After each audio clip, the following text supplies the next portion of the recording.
আচ্ছা, আমাদের আগের দিন অল টোটাল আলোকীয় সমাবয়বতাটা কমপ্লিট হয়েছে, তাই তো নাকি? তাহলে আজকে আমরা এরপরে নতুন অংশে আসব। আচ্ছা, লিখো সমতুল্য ও অসমতুল্য এইচ পরমাণু, হাইড্রোজেন পরমাণু। সমতুল্য ও অসমতুল্য হাইড্রোজেন পরমাণু। আগে শুনে না, তারপরে নির্ণয় করবে। এটা নির্ণয় করার বিশেষ কোনো সূত্র নেই, কিন্তু তোমাকে সেটা নির্ণয় করতে হবে। সমতুল্য আর অসমতুল্য হাইড্রোজেন, ইকুইভ্যালেন্ট আর নন ইকুইভ্যালেন্ট হাইড্রোজেন পরমাণু। একটা যৌগ দিল, সেই যৌগটাকে সমান তুমি দুভাগে ভাগ করবে, দেখবে দুদিক একই হয়ে গেছে। যদি একই হয়, ওই যৌগটাতে কত ধরনের হাইড্রোজেন আছে সেটা খুঁজে বের করতে হবে, কত প্রকারের হাইড্রোজেন আছে। মানে খানিকটা নিজের চোখের উপরে বিশ্বাস করতে হবে। কোনো সূত্র বা নিয়ম এখানে সূত্র নেই, কিন্তু দেখে আমরা চিনতে পারবো আমাদের চোখে কত প্রকারের হাইড্রোজেন আছে। চোখটাকে একটু বেশি করে বিশ্বাস করতে হবে, যে একই দুরকম লাগছে না একটা থেকে আরেকটা আলাদা লাগছে। যদি সবকটা একই হয় তাহলে তারা হচ্ছে পরস্পরের সমতুল্য, আর যদি একটা থেকে আরেকটা আলাদা হয়ে যায় তারা হচ্ছে পরস্পরের অসমতুল্য। অসমতুল্য যদি পরস্পরের অসমতুল্য হয়, যতগুলো এই ধরনের অসমতুল্য হাইড্রোজেন, সেটাই হচ্ছে তার অসমতুল্য হাইড্রোজেন পরমাণুর সংখ্যা। আর সব কটা যদি পরস্পরের সমান হয় তাহলে তারা হচ্ছে সমতুল্য। তোমাকে হিসাব করতে হবে যৌগটাতে ক প্রকারের হাইড্রোজেন আছে, ক প্রকারের হাইড্রোজেন আছে। আচ্ছা, এক এক করে আমি বেশ কয়েকটা আগে উদাহরণ দিচ্ছি, তারপরে তোমরা নির্ণয় করবে। প্রথমে আসো, এই যৌগটা লিখছি CH3CH3।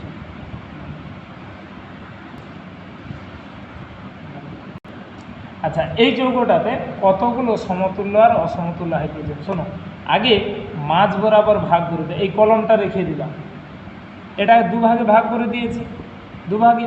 দেখো, এদিকেও যেই ব্যক্তি এদিকেও সেই ব্যক্তি কিনা বলো, দুটো ব্যক্তি একই না আলাদা? যদি একই হয় প্রথমে খুঁজতে হবে কার্বন দুটো একই কিনা। যদি কার্বন দুটো একই হয় তাহলে বুঝবে এদের হাইড্রোজেনও একই হবে।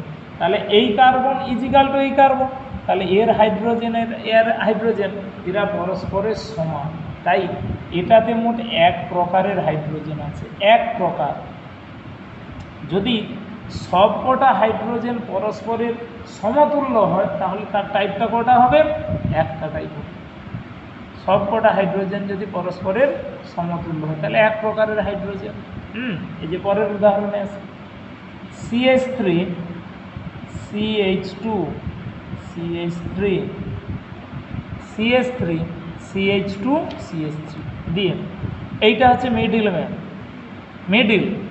এর এদিকেও যেই লোক, দেখো এইদিকেও সেই লোক কিনা একই।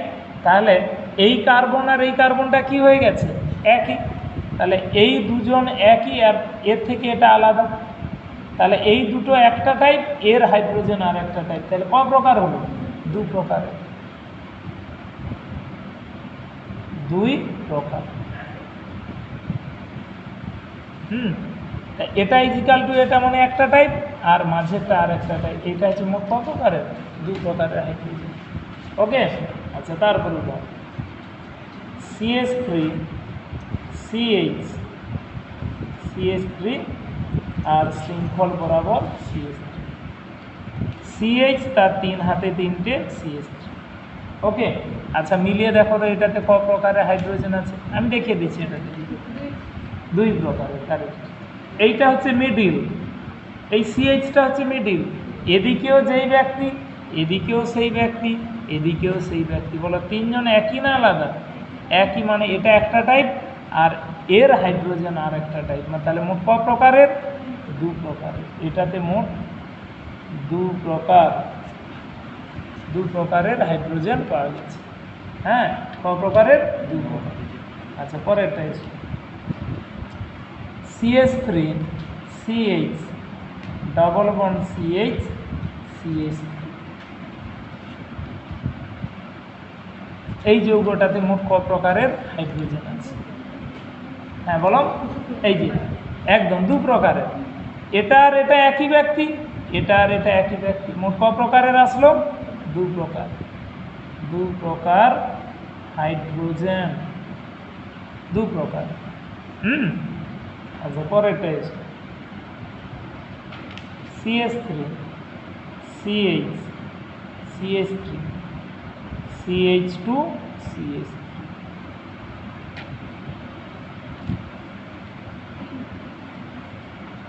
আচ্ছা এইটাতে আমি মিলিয়ে দিই নাকি? শোনো, এই যে CH এর যে দূরত্বে CH3 এরও তো সেই দূরত্বে CH3, তাহলে এই দুটো একটা টাইপ, এই দুটো একটা টাইপ।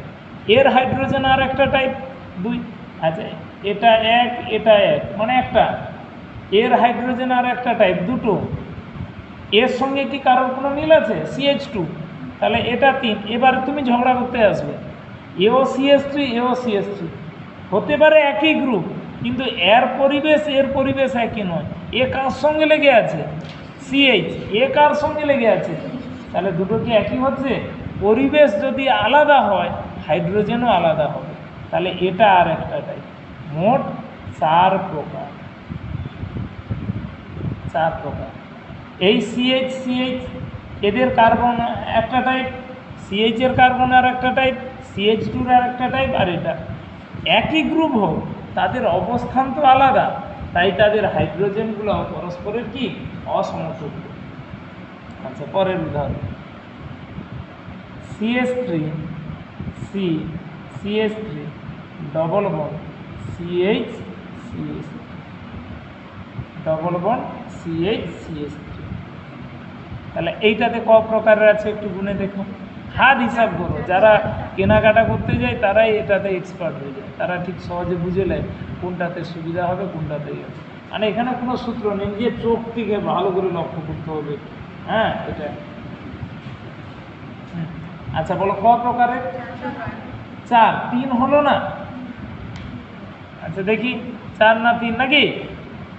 এই কার্বনে এ যেই লোক এও তো সেই লোক, একই তো। তাহলে এই দুজনের একটা টাইপ, এই দুজন একই, এর দুজনই তো একই, একই কার্বনে লেগে আছে, কিন্তু এর সঙ্গে কারোর কোনো মিল নেই। তাহলে এটা 2 নম্বর আর এটা 3 নম্বর। দেখো তুমি আবার এই CH3 এই CH3 একই পরিবেশ পায়নি, এ কার সঙ্গে লেগে আছে? CH এর সঙ্গে, কিন্তু এটা কার সঙ্গে লেগে আছে? CH।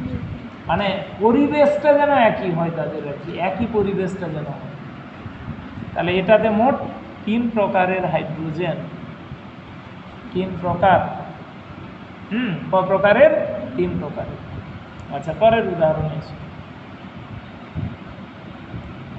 CH3 C CH3 double bond C CH3 CH2 CH3। এই যৌগটা আছে, খুব ঠান্ডা মাথায় ভালো করে কম্পাউন্ডটা লক্ষ্য করো। হ্যাঁ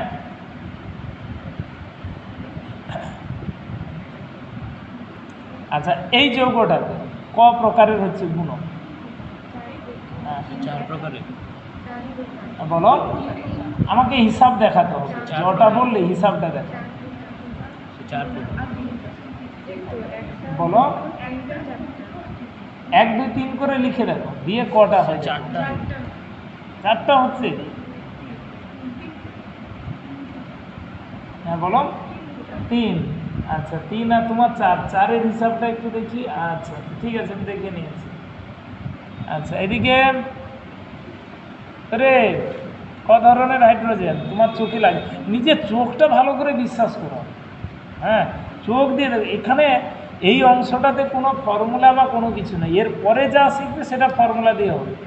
এইটা দিয়ে ভালো করে লক্ষ্য করো কোনটা। এই যে দেখো আমি চোখ দিয়ে দেখছি কি বলে, এই কার্বন এর যেদিকে যেই গ্রুপ এর সেই দিকে সেই গ্রুপ, তাহলে এই দুজন একই। এই কার্বনটাই তো এখানে আছে, তাহলে এখানেও তো সে একই গ্রুপ, এও ডবল বন্ড কার্বনে যুক্ত, এও ডবল বন্ড কার্বন, তাহলে এও সেই ওই ক্যাটাগরিতে পড়ছে। কিন্তু এরা দুজন কি পড়েছে, তাহলে এটা 2 নম্বর, এটা 3 নম্বর। চোখ কি বলে আগে ভালো করে লক্ষ্য করতে হবে। হ্যাঁ, ক প্রকারের? 3 প্রকারের হাইড্রোজেন পাওয়া গেছে। যারা মার্কেটে যায়, কেনাকাটা করতে যায়, শপিং মলে যায়, তাদের জন্য কিন্তু এই অংশটা বেস্ট, সমতুল্য আর অসমতুল্য। চোখ দিয়ে ভালো করে যে এটা আর এটার সঙ্গে ম্যাচ হয়ে যাচ্ছে, তাই তো? আচ্ছা, এবারে আসি কয়েকটা অ্যারোমেটিক যৌগ। এই গোল ঘুরে দাও, বেনজিন বলো।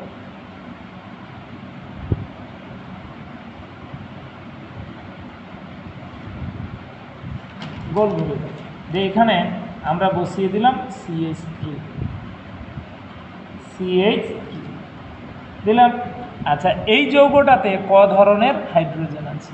তাহলে এইচগুলো এই সাইডগুলোতে বসিয়ে দাও। H H H H H, এগুলোতে সব হাইড্রোজেন আছে। হ্যাঁ, এগুলোতে সমস্ত হাইড্রোজেন আছে। আচ্ছা, এই যৌগটায় ক প্রকারের হাইড্রোজেন আছে? এই তো শোনো, এই গ্রুপটা আছে, এর সাপেক্ষে এদিকে যেই ব্যক্তি, এদিকেও তো সেই ব্যক্তি, তাহলে এরা দুজন প্রথম টাইপ, দুজনেই একই, দুদিক থেকে সমদূরত্বে। তার পরেরটা এ যেখানে আছে, এদিক থেকেও তো সেই দূরত্বে আছে, তাহলে এটা হচ্ছে সেকেন্ড টাইপ। আর একদম উল্টো দিকে যে আছে, তার সঙ্গে কারোর কোনো মিল নেই, এটা 3 নম্বর। আর নিজের কার্বনে যে এইজ আছে সেটা আর একটা, নিজের কার্বনে যে এইজ আছে। তাহলে মোট ক প্রকারের? 4 প্রকার। আবার হিসাবটা মিলে নাও যদি কোনো সমস্যায় পড়ি। এর যে থেকে যে দূরত্বে, এর সেই থেকে সেই একই দূরত্বে, এর যেই দূরত্বে, এরও সেই দূরত্বে। আর এটা একেবারে উল্টো দিক করে আছে, একেবারে উল্টো দিক। তাহলে এটা মোট ক প্রকারের বলো? 4 প্রকারের। হ্যাঁ, ক প্রকারের বলো? 4 প্রকার। আচ্ছা, পরের উদাহরণটা আছে। CH3 উল্টো দিকে CH3 তার উল্টো দিকে CH3। ওকে, মাঝে গোল ঘুরিয়ে দাও। আচ্ছা, এই সাইডগুলোতে সমস্ত এইচ থাকবে।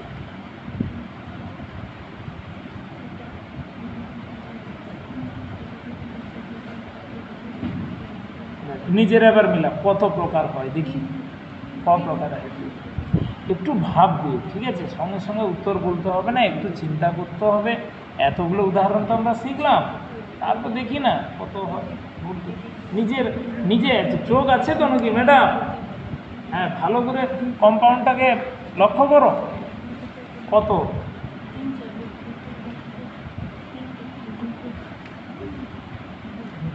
কত হিসাবে হচ্ছে বলো, কত আসছে দেখি, তাই হিসাবটা করতে।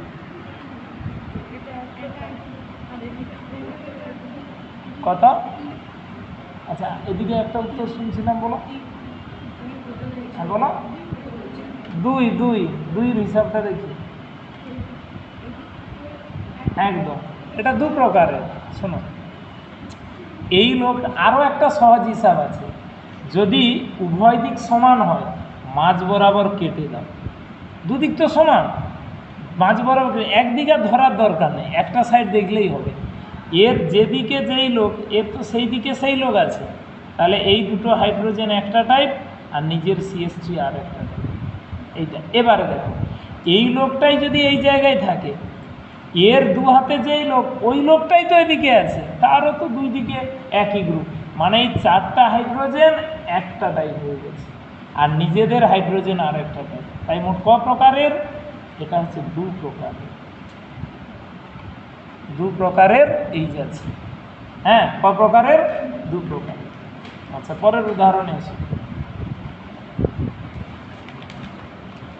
CH3 একটা ছাড়া CH3, বাকিগুলোতে সমস্ত এইজ আছে।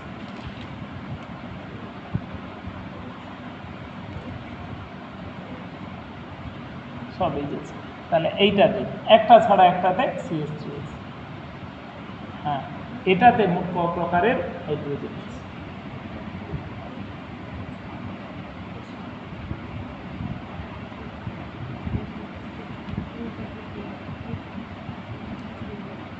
মিলা ওই রকম তীর টেনে টেনে দেখো না যেমনভাবে উত্তর হয়েছে।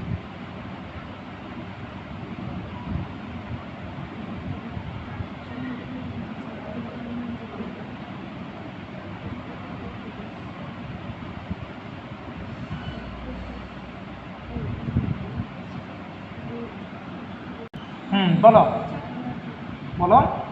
আচ্ছা তোমাদের কত এসেছে রে? আচ্ছা এটাতে 4 প্রকারের আছে। শোনো, এই লোকটা তো এই লোকটা, এর যে দূরত্বে এই এইচ, এর সেই দূরত্বে এই এইচ, মানে এটা এটা একটাই টাইপ। আর মিডিল ম্যান এর সঙ্গে কারোর কোনো সম্পর্ক, এটা আর এটা একই নয়, এর দুদিকে দুটো CH3, এর কি আছে? তাহলে এটা সেকেন্ড টাইপ, মাঝের হাইড্রোজেনটা তৃতীয় টাইপ, নিজেদের হাইড্রোজেনটা আর একটা টাইপ। তাহলে এটাতে মোট ক প্রকারের? 4 প্রকারের হাইড্রোজেন আছে। ক প্রকারের আছে বলো? 4 প্রকারের। ঠিক আছে। আচ্ছা আর একটা এই ধরনের উদাহরণে আসা যায়, 4 প্রকারের হিসাব মিলেছে। আচ্ছা পরের উদাহরণে এসে CH3 এবং তার পরের কার্বনেও CH3, পরপর দুটো CH3, বাকিগুলোতে এইচ বসিয়ে দাও, বাকিগুলোতে এইচ বসিয়ে দাও। এবারে দেখো ওই রকম হাত টেনে দেবে,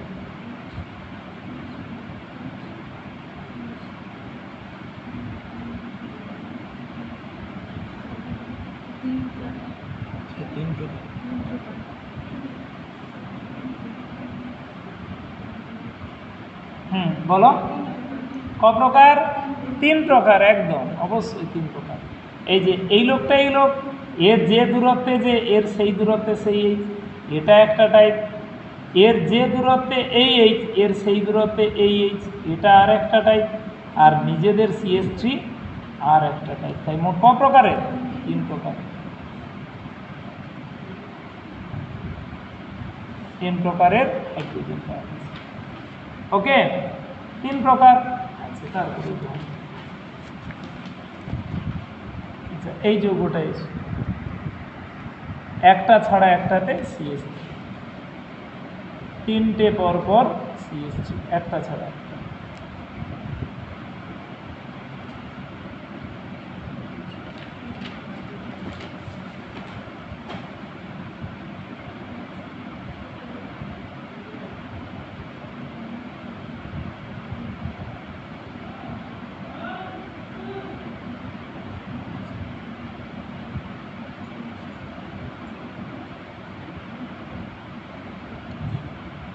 বাকিগুলোতে এইচ বসিয়ে দাও, এইচ এইচ এইচ।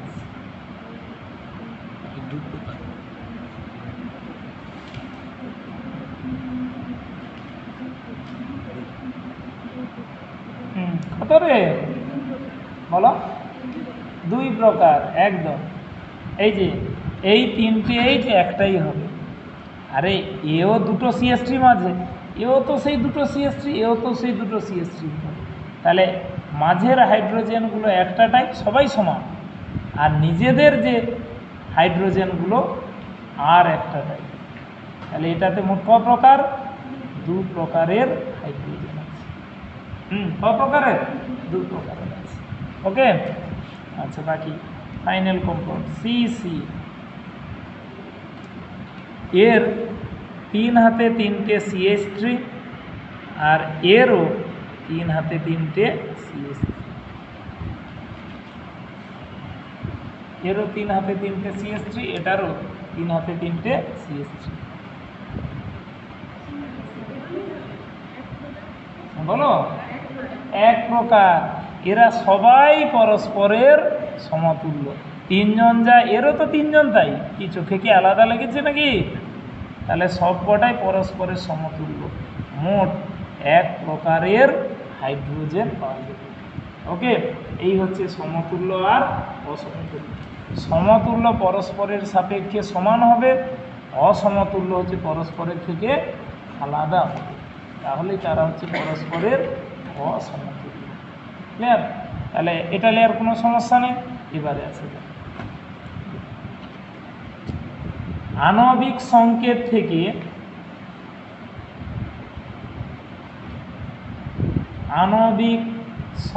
থেকে সমযোজী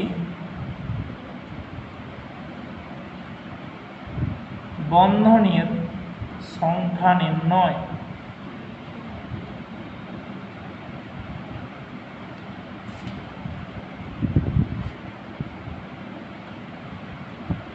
আণবিক সংকেত থেকে সমযোজী বন্ধনের সংখ্যা নির্ণয়। ঠিক আছে? আচ্ছা, আগে বলে দিই নিয়মটা, সূত্র প্রয়োগ করে আমরা অঙ্কটা করছি। তোমাকে একটা আণবিক সংকেত দেবে, দিয়ে বলো এটাতে কতগুলো সমযোজী বন্ধন আছে। সমযোজী বন্ধন মানে single bond, double bond, triple bond যেই থাক, তার মোট সমষ্টিটাই হচ্ছে সমযোজী বন্ধন। কতগুলো আছে নির্ণয় করতে হবে। তাহলে তার জন্য আমরা একটা সূত্র প্রয়োগ করব। আগে সেই সূত্রটা লিখে দিই। সমযোজী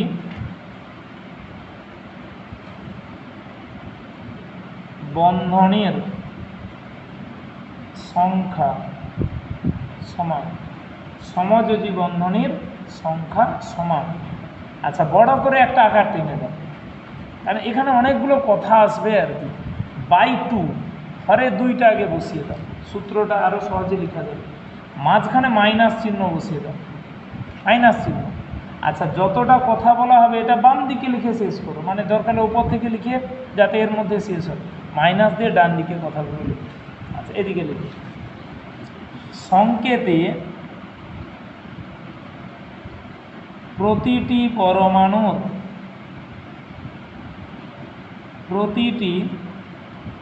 পরমাণুর অষ্টক পূরণের জন্য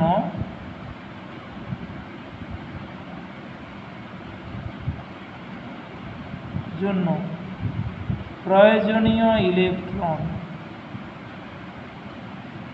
অষ্টক পূরণের জন্য প্রয়োজনীয় ইলেকট্রন, প্রতিটি পরমাণুর অষ্টক পূরণের জন্য প্রয়োজনীয় ইলেকট্রন মাইনাস চিহ্ন। এবার ডান দিকে লিখুন, প্রতিটি পরমাণুর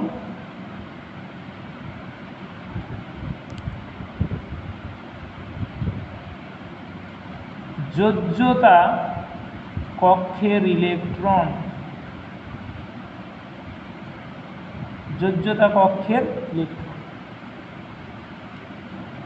হোল ডিভাইডেড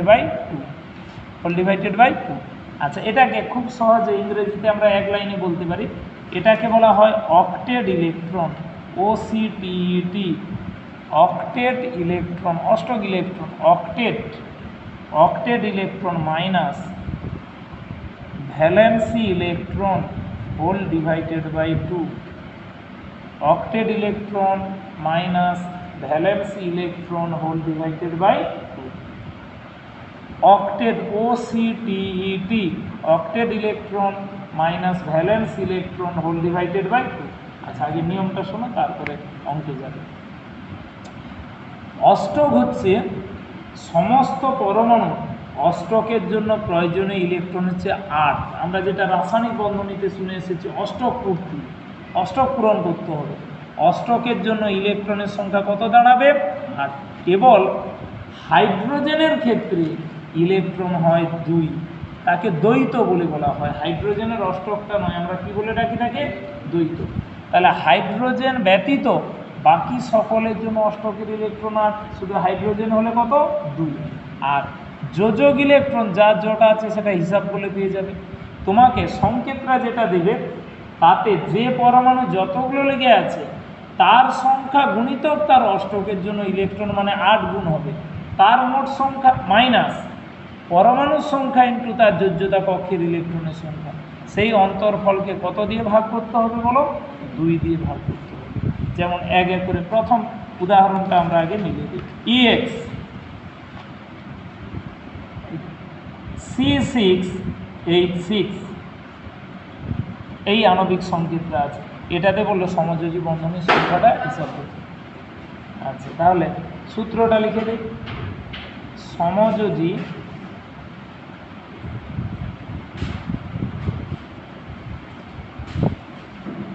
বন্ধনের সংখ্যা সমান প্রথম হিসাবটা আগে মিলিয়ে নাও। সমযোজী বন্ধনের সংখ্যা সমান। বলো কার্বন কটা লেগে আছে? 6 গুণিতক 8, এর অষ্টকের ইলেকট্রন 8। যে জটা লেগে আছে তটা ইন্টু তার অষ্টকের ইলেকট্রন 8, মানে একটা কার্বনের জন্য 8টা দরকার, তাহলে 6টার জন্য কত? 6 ইন্টু 8 প্লাস ভিন্ন ভিন্ন পরমাণু হলে সমষ্টি নির্ণয় হচ্ছে, তো মাঝখানে যোগ চিহ্ন থাকবে প্লাস। হাইড্রোজেন কটা লেগে আছে? তাহলে 6 গুণিতক হাইড্রোজেনের ইলেকট্রন দরকার হচ্ছে 2, হাইড্রোজেনের অষ্টক নয় দ্বৈত। আর কি কেউ আছে? তাহলে এটাই হচ্ছে অল টোটাল অষ্টক ইলেকট্রন হয়ে গেল। অষ্টক ইলেকট্রন হয়ে গেছে মাইনাস আবার প্রথম বন্ধন। এবার যোজক ইলেকট্রনটা আমরা হিসাব করব, সেই 6 গুণিতক যে জটা লেগে আছে তত ইন্টু। আচ্ছা এটা হিসাব করছি, দেখো কার্বনের পরমাণু ক্রমাঙ্ক 6, 2,4। বলো যোজক ইলেকট্রন কটা? 4টা।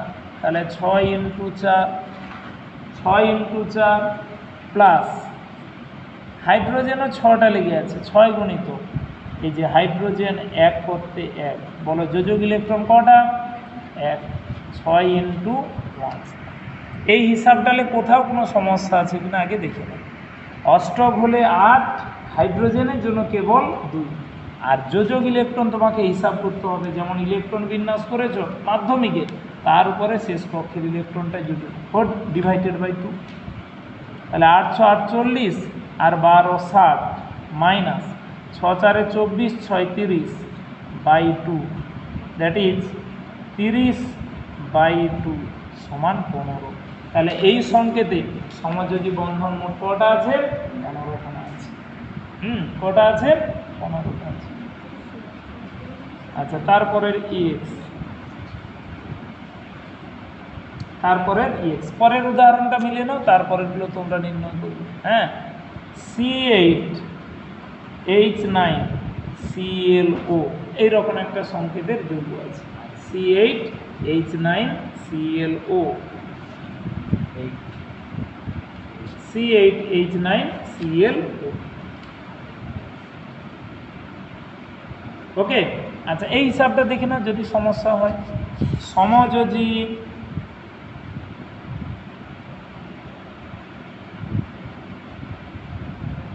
বন্ধনের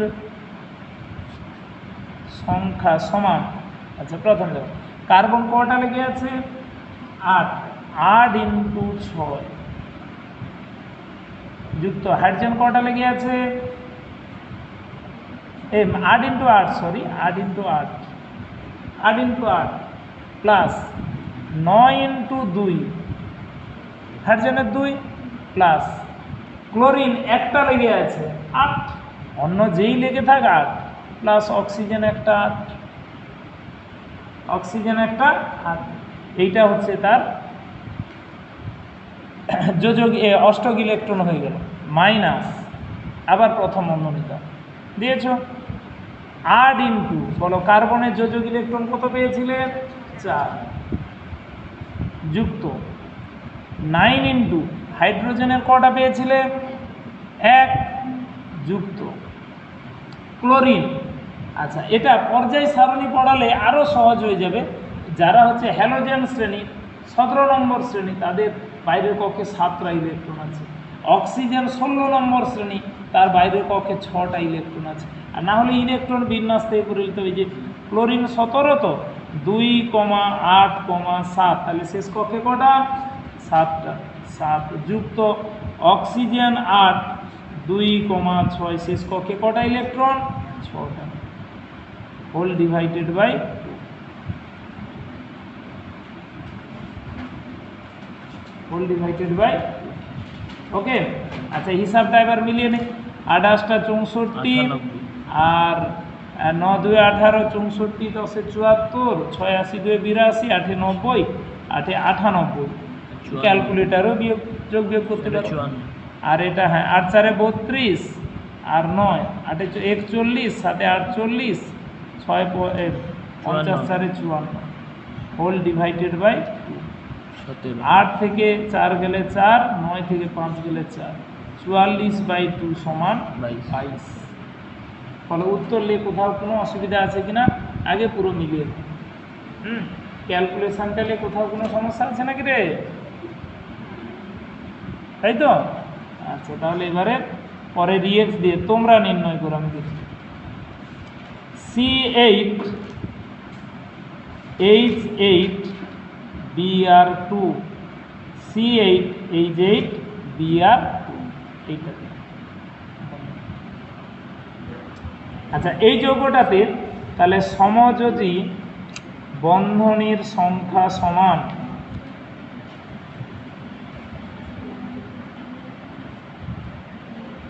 সমান 8 into 8 plus 8 into 2 plus 2 into 8, তাহলে এটা অষ্টক হয়ে গেল, মাইনাস আবার ব্র্যাকেট দিয়ে 8 into 4 plus 8 into 1 plus 2 into 7 whole divided by 2, no ঝঞ্ঝাট। সমান এটা হচ্ছে কত দাঁড়াচ্ছে না 96 মাইনাস 40 আর 14 54 বাই 2, অর্থাৎ 42 বাই 2 সমান 21। হ্যাঁ, সমযোজী বন্ধন কটা পেয়েছি? 21টি। আচ্ছা, তারপরের উদাহরণে এসে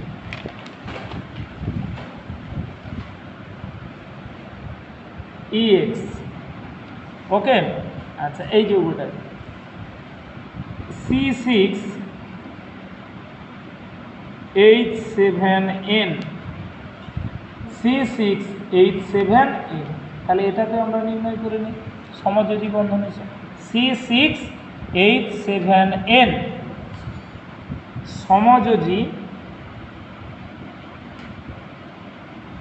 বন্ধনীর সংখ্যা সমান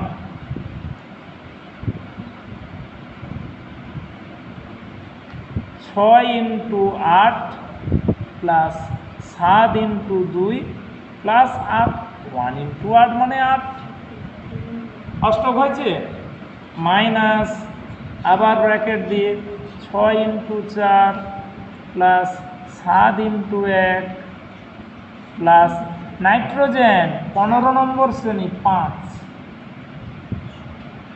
হোল ডিভাইডেড বাই 2। এবার হিসাবটা করে না, 8 6 48, 7 2 14, তাহলে 48, 12 60, 2 62, 8 70 মাইনাস 6 4 24, 5 29, 30 6 36 বাই 2। তাহলে 10 থেকে 6 গেলে 4, এই 6 থেকে 3 গেলে 3, 34 বাই 2 মানে 17। কত পেয়েছি? 17। কি হিসাব মিলেছে? আচ্ছা, এটা হচ্ছে মোট সমযোজী বন্ধনের সংখ্যা। এবার তোমাকে যাই আণবিক সংকেত দিক নিশ্চয়ই আর কোনো সমস্যা হচ্ছে না, তাই তো? আচ্ছা, এরপরের অংশ আমরা যাচ্ছি। এরপর যেটা আছে দ্বিবন্ধন তুল্যাঙ্ক নির্ণয়।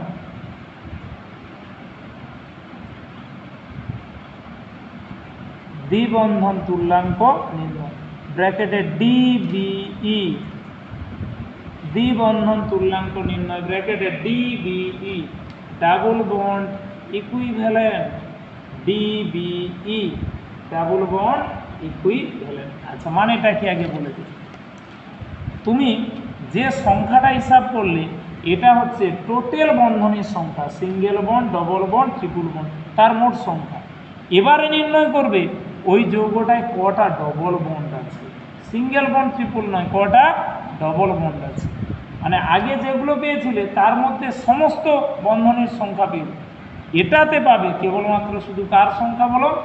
ডবল বন্ডের সংখ্যা। মোট ডবল বন্ড কটা আছে সেটা হচ্ছে তার ডিবির মান। যার ডিবি যত বুঝবে তার ডবল বন্ডের সংখ্যাও ঠিক তত হবে। ওকে, আর ডবল বন্ডের সংখ্যাও ঠিক তত আছে। হ্যাঁ, আচ্ছা, আগে সূত্রটা দেখো। DBE দ্বিবন্ধন তুল্যাঙ্ক DBE সমান, সূত্রটা আগে লিখো, সামেশান অফ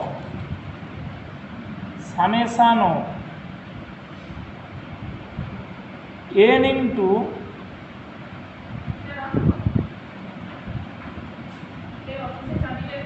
আরেকটা লিখে দিচ্ছি, summation of n into V minus two whole divided by two plus one. এইটা একটা সূত্র, summation of n into V minus two whole divided by two plus one. Okay, যেখানে লিখো n সমান প্রতিটি পরমাণু সংখ্যা, প্রতিটি পরমাণু সংখ্যা, যে পরমাণু জটা লেগে আছে তার সংখ্যা, প্রতিটি পরমাণু সংখ্যা, প্রতিটি পরমাণু সংখ্যা।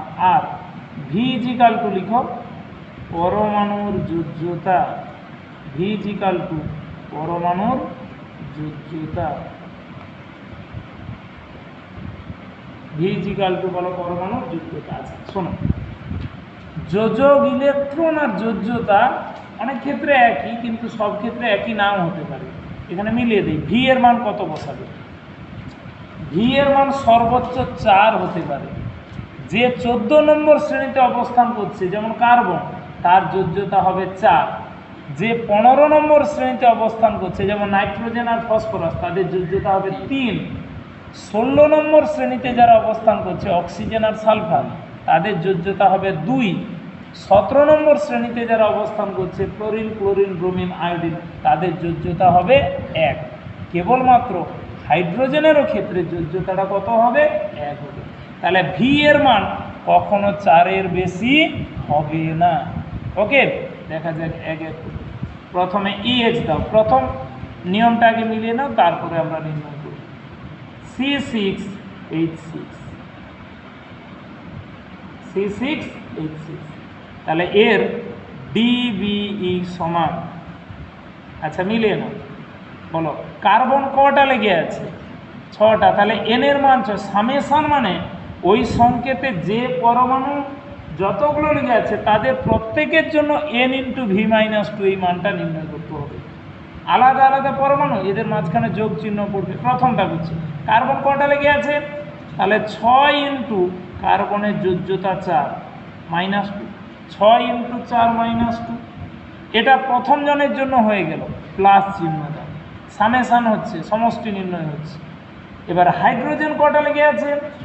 তাহলে 6 ইন্টু হাইড্রোজেনের যোজ্যতা 1 মাইনাস 2, যে পরমাণু তার সংখ্যা ইন্টু তার যোজ্যতা মাইনাস 2। যেমন আছে, আর কি কেউ লেগে আছে? তাহলে এইটা হচ্ছে সামেশন হয়ে গেল। 2 জন ছিল এই জন্য একটা প্লাস পড়েছে, 3 জন থাকলে আবার প্লাস দিয়ে নির্ণয় করতে। হোল ডিভাইডেড বাই 2 প্লাস 1, এইটা হিসাব রেখেছে। তাহলে 6 ইন্টু 2 আর minus 6 by 2 plus 1, that is 12 minus 6, 6 by 2 মানে 3, 3 প্লাস 1 ইজিক্যাল টু কত? 4। তাহলে এই সংকেতে ডিবির মান কত পেয়েছি? 4 পেয়েছি। ওকে, আচ্ছা পরের উদাহরণে আসি। C8H9ClO, যেটা একটু আগে তোমরা নির্ণয় করছিলে, C8H9ClO, এই সংকেতটাতে ডিবির মান কত পাবো? তাহলে ডিবিই সমান, আচ্ছা এক এক করে নির্ণয় করি, বলো কার্বন কটা লেগে আছে? 8 into 4 minus 2, 4 minus 2 plus 9 into 1 minus 2, ওকে, প্লাস বলো সিএল কটা লেগে আছে? একটা। 1 ইন্টু ক্লোরিনের যোজ্যতা 1 মাইনাস 2 প্লাস এটাও একটা লেগে আছে 1 ইন্টু অক্সিজেনের যোজ্যতা 2 মাইনাস 2 হোল ডিভাইডেড বাই 2, লাস্টে হবে প্লাস 1।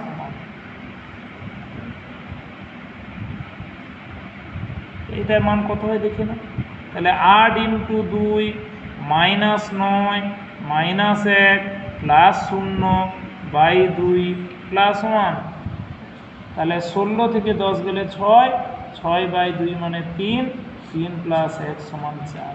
তাহলে কত উত্তর পেয়েছি? 4 উত্তর পেয়েছি, তাই তো নাকি? নো ঝঞ্ঝাট। তাহলে এই সংকেতের ডিবির মানটা আমরা একবার হিসাব করে দেখি তো কত হয়। EX দিয়ে C8 H8 Br2 C8 H8 Br2, হ্যাঁ, এইটাতে ডিবির মান কত হবে? C8 H8 Br2। ওকে, এইটা তোমরা নির্ণয় করো। আচ্ছা, তাহলে এর ডিবিই সমান 8 into 4 minus 2 plus 8 into 1 minus 2 plus 2 গুণিতক 1 minus 2 whole divided by 2 plus 1 equal to 8 into 2 minus 8 minus 2 by 2 plus 1 16 বিযুক্ত 10 6 6 বাই 2 3 3 প্লাস 1 সমান উত্তর কত?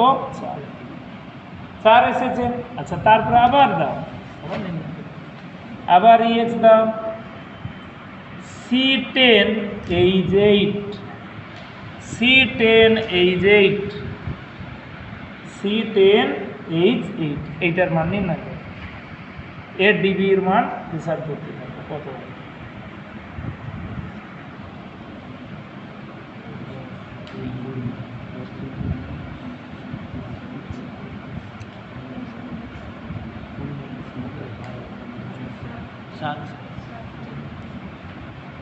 কত পেয়েছি বলো?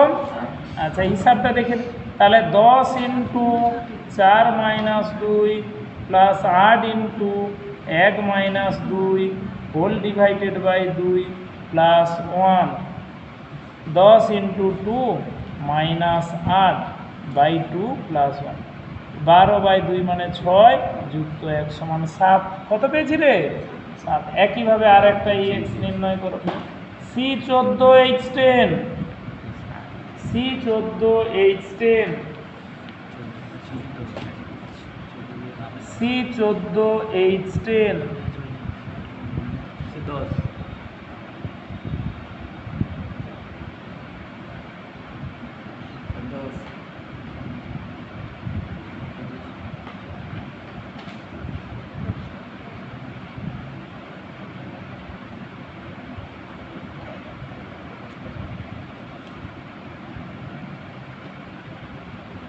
C14 H10 তাই পাচ্ছি। তাহলে ডিবিই সমান 14 into 4 minus 2 plus 10 into 1 minus 2 by 2 plus 1, that is 14 into 2 minus 10 by 2 plus 1। 28 বিযুক্ত 10 মানে 18 বাই 2 9 প্লাস 1 সমান কটি? 10টি। বলো, আর ডিবি নিয়ে নিশ্চয়ই কোনো সমস্যা নেই। এবারে আসি এর প্রয়োগটা কি। যেটা তুমি নির্ণয় করলে এটা আমাদের কি কাজে লাগবে? প্রয়োগ। ডিবি অর্থাৎ একটা যৌগে ডবল বন্ডের সংখ্যা কত হতে পারে তার সংখ্যাটাই ডিবি। এর প্রথম প্রয়োগ লিখো 1 নম্বরে। যৌগে বলয়ের সংখ্যা নির্ণয়।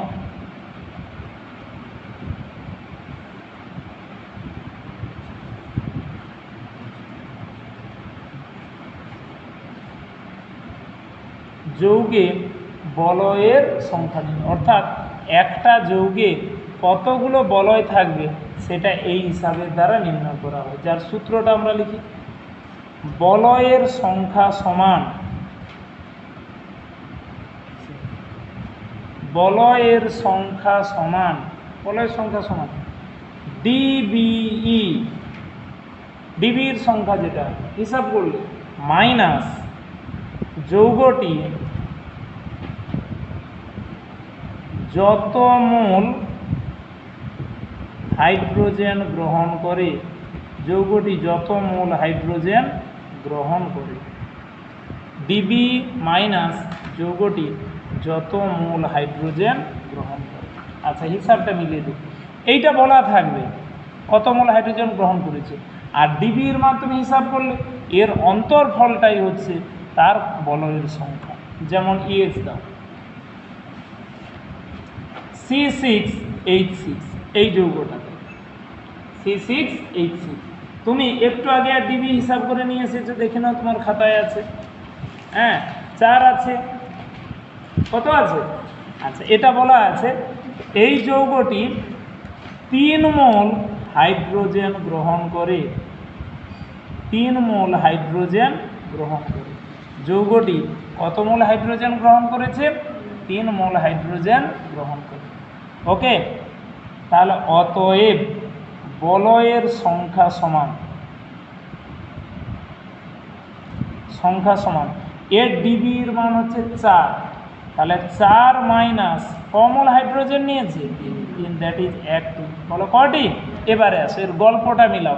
আগের দিন মুক্ত শৃঙ্খল বদ্ধ শৃঙ্খল সমাবয়বতা পড়ানোর সময় বলা হয়েছিল প্রতিটি বৃত্তাকার গঠনে একটা কি লুকিয়ে থাকে?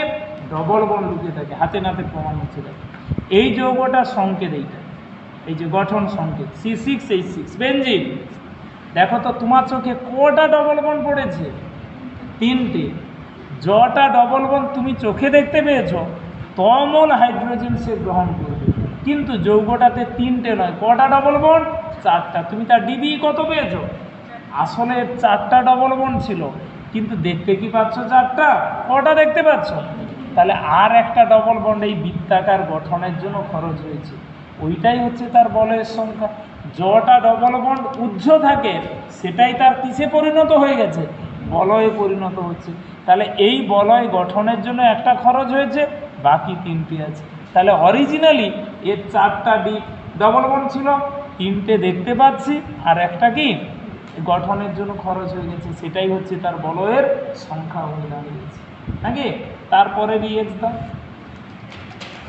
C10H8, এই যে সংকেতটা C10H8, এটাতে বলা আছে যৌগটি 5 মোল হাইড্রোজেন গ্রহণ করে, 5 মোল হাইড্রোজেন গ্রহণ করে।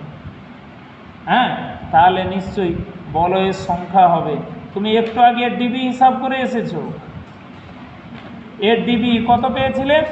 7 minus 5 mole hydrogen 5, that is 2টি। তাহলে কটি? 2টি। তাহলে এর গঠনটা আমরা লিখি এই যে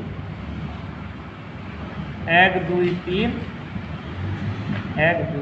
আচ্ছা বলে দিই, পরপর এই যে বেনজিন বলো এক একটা করে লেগে থাকবে, কোনো একটায় 3টে থাকলে পরেরগুলোতে 2 2 করে থাকবে।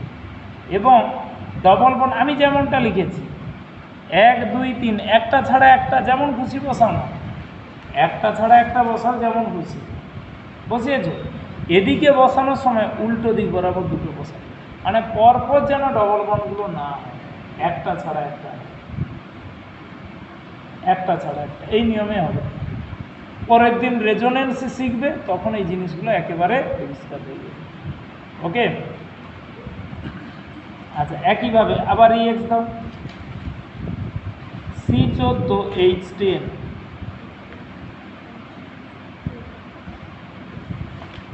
C14H10, এটা বলা আছে যৌগটি 7 মোল হাইড্রোজেন গ্রহণ করে,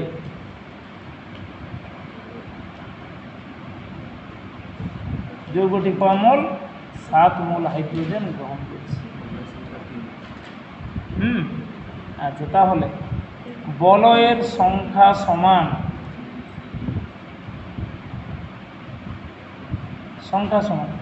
আচ্ছা এর ডিবি হিসাব করেছিল কত? 10, তাহলে 10 মাইনাস 7 সমান 3টি, যার গঠনটাই যে লিখছি দেখো 1 2 3 1 2 1 2, পরপর 3টে বলো। হ্যাঁ, আসলে এই যৌগটাতে 10টা ডবল বন্ড ছিল। ওটা ছিল, কিন্তু তুমি ঝগড়া করবে স্যার দেখতে পাচ্ছি 7টা। আচ্ছা ডবল বন্ড লেখার নিয়মটা বলে দিই, পরপর তো শিখবে। কোনো একটাই 3টে থাকবে, তারপরেরগুলোতে 2 2 করে থাকবে। যেখানেই লিখো, মাঝেরটায় 3 হলে 2 ধারে 2 থাকবে, আর ধারেরটায় 3 হলে পরপরগুলোতে 2 2 করে থাকবে, 3 3 করে হবে না। রেজোনেন্সের কারণে এটা হচ্ছে। আর ডবল বন্ডগুলো সবসময় একটা ছাড়া একটা। তাহলে বলবে এটাতে তো 10টা ডবল বন্ড আছে, কিন্তু তুমি দেখতে পাচ্ছ কটা? 7টা। 3টে কি দেখতে পাচ্ছ? ওই 3টে খরচ হয়েছে 3টে এই বৃত্তাকার গঠনের জন্য। তাহলে যটা বলয় থাকবে তটা ডবল বন্ড অলরেডি উচ্চ হয়ে গেছে, যেটা আমরা কখনো দেখতে পাই না। এটা ডিবি হিসাবে দ্বারা প্রমাণ হয়ে গেল প্রতিটি বৃত্তাকার গঠনে একটি ডবল বন্ড উচ্চ থাকে, যেটা আমরা দেখতে পাই না। আচ্ছা, এটা গেছে এর 1 নম্বর অ্যাপ্লিকেশন। আর সেকেন্ড অ্যাপ্লিকেশন হচ্ছে অ্যারোমেটিক হওয়ার শর্ত।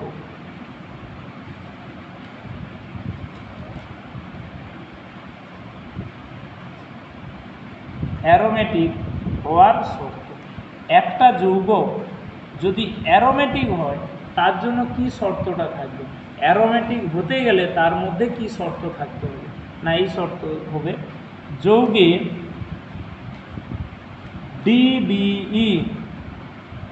ডিবির সংখ্যা double bond equivalent greater than equal to 4 হবে।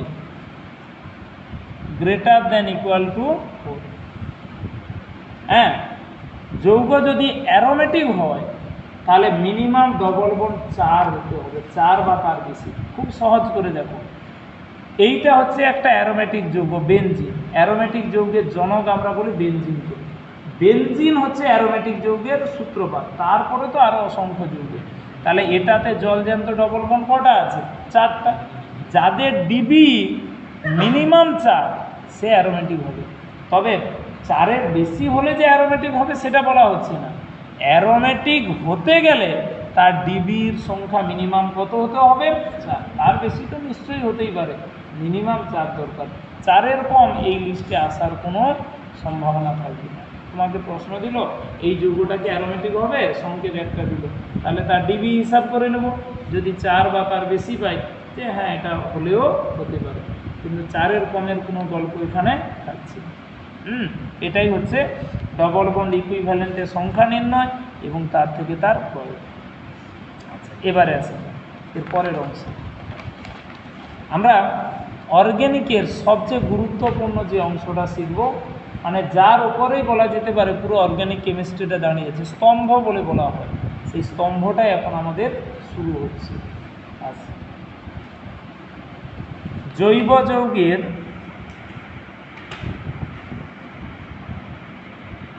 বিক্রিয়ার ক্রিয়া কৌশল।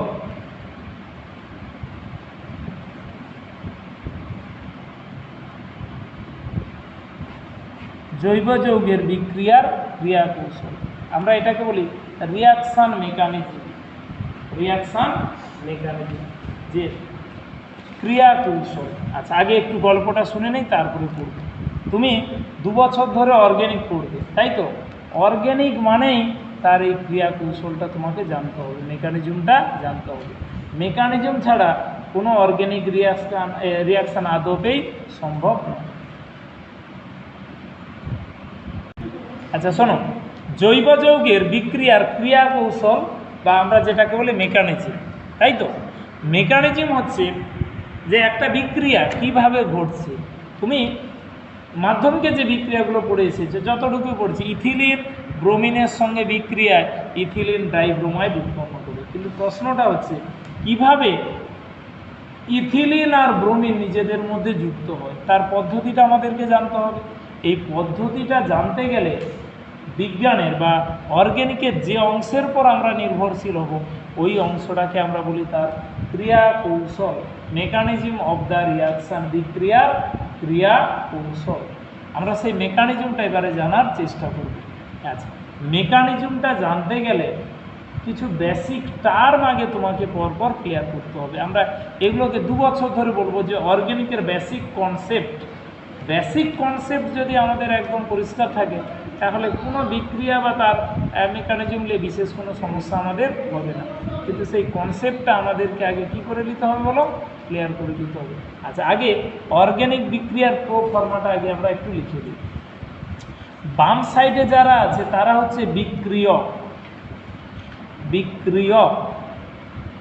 বাম সাইডে যারা থাকে সাবস্ট্রেট। বাইর থেকে যেটা তুমি যোগ করবে সেটা হচ্ছে বিকারক। বিক্রিয়ক যুক্ত বিকারক দিলেই যেটা উৎপন্ন হয় তাকে আমরা বলি বিক্রিয়াজাত পদার্থ। হ্যাঁ, বিক্রিয়াজাত পদার্থ।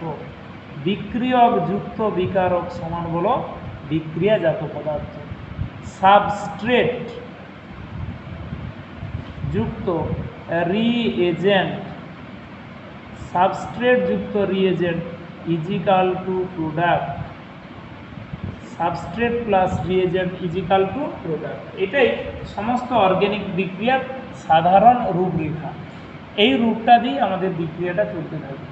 বাম সাইডে থাকে বিক্রিয়ক, বাইর থেকে যেটা যোগ করবে সেটা হচ্ছে বিকারক, দিলে যেটা উৎপন্ন হবে সেটাকে আমরা বলি বিক্রিয়াজাত পদার্থ।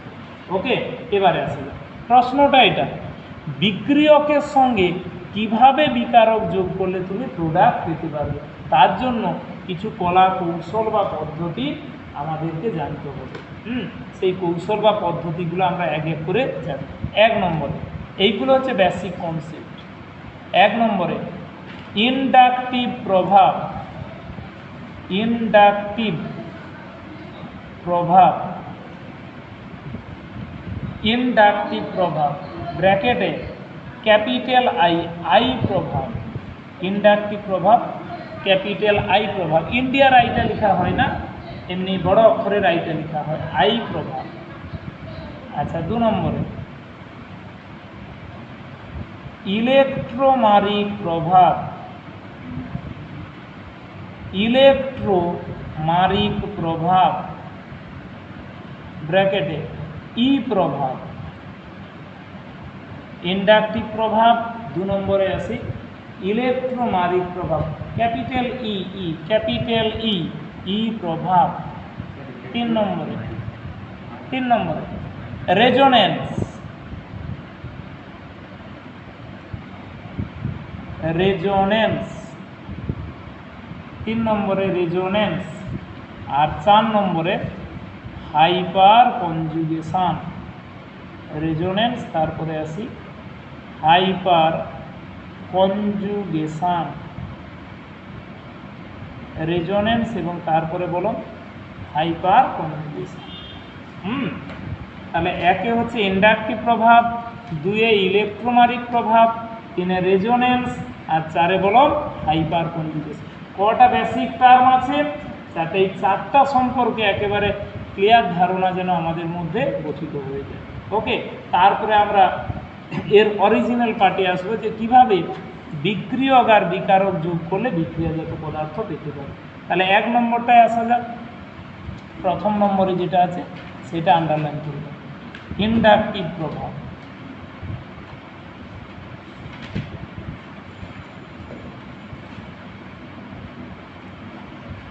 ব্র্যাকেটে আই প্রভাব।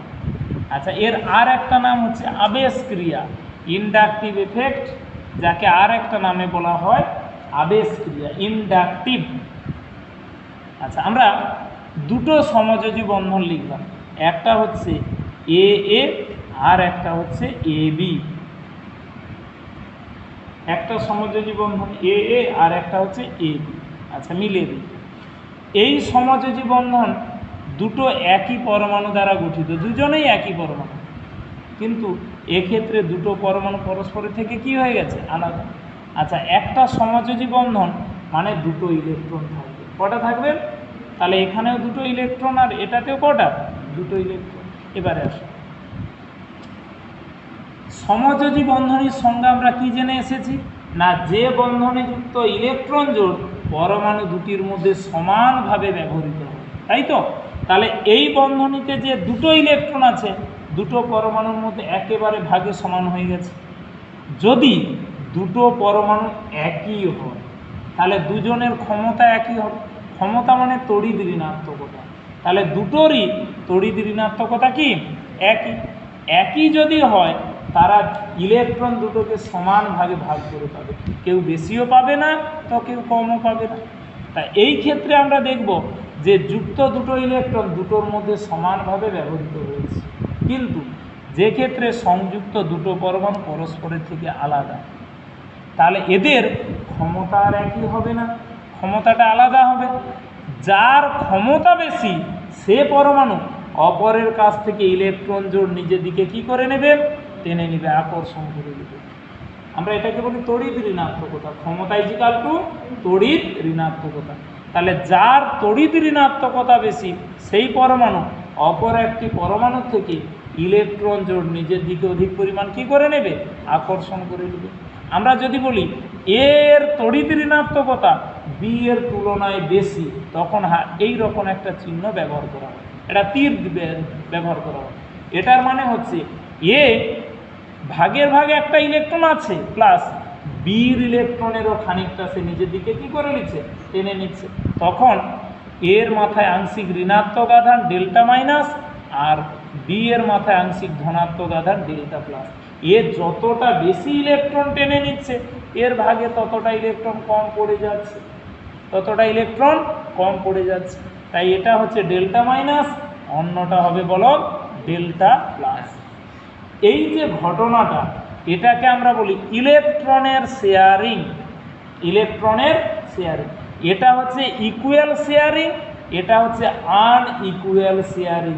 অর্থাৎ ইলেকট্রন জোড় সমানভাবে ব্যবহৃত হলো না, কেউ বেশি কেউ কম। যে বেশি তার মাথায় আংশিক ঋণাত্মক আধান, যে কম তার মাথায় আংশিক ধনাত্মক আধান।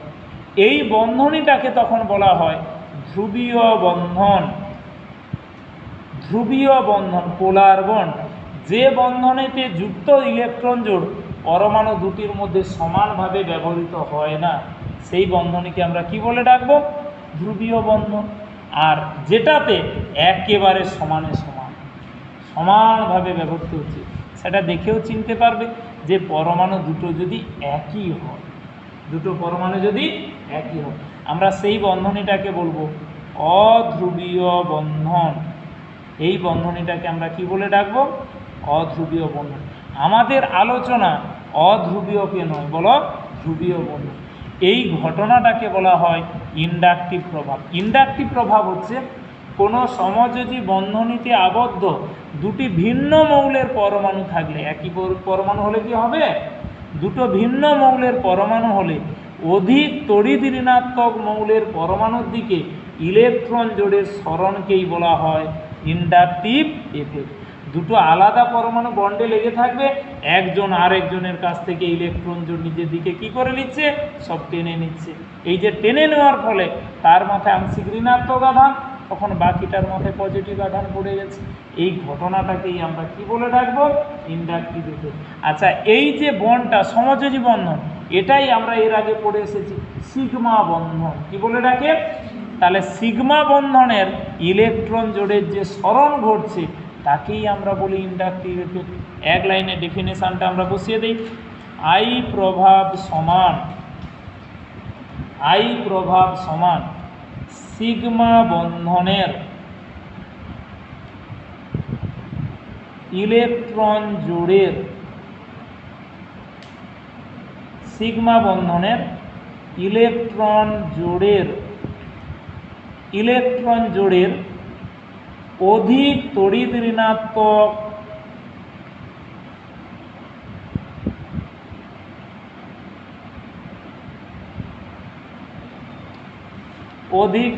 ঋণাত্মক মৌলের পরমাণুর দিকে সরণ,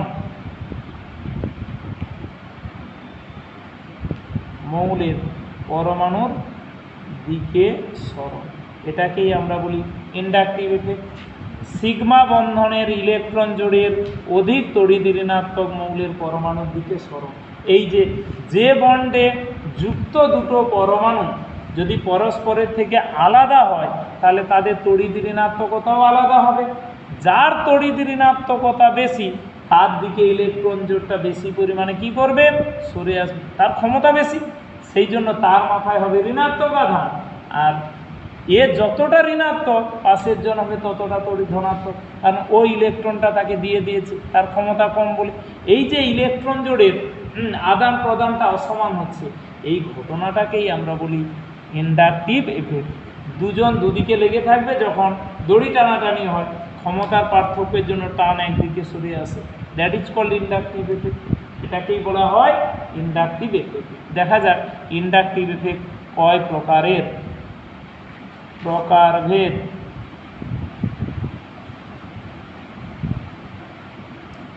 ইন্ডাকটিভ এফেক্টের প্রকারভেদ।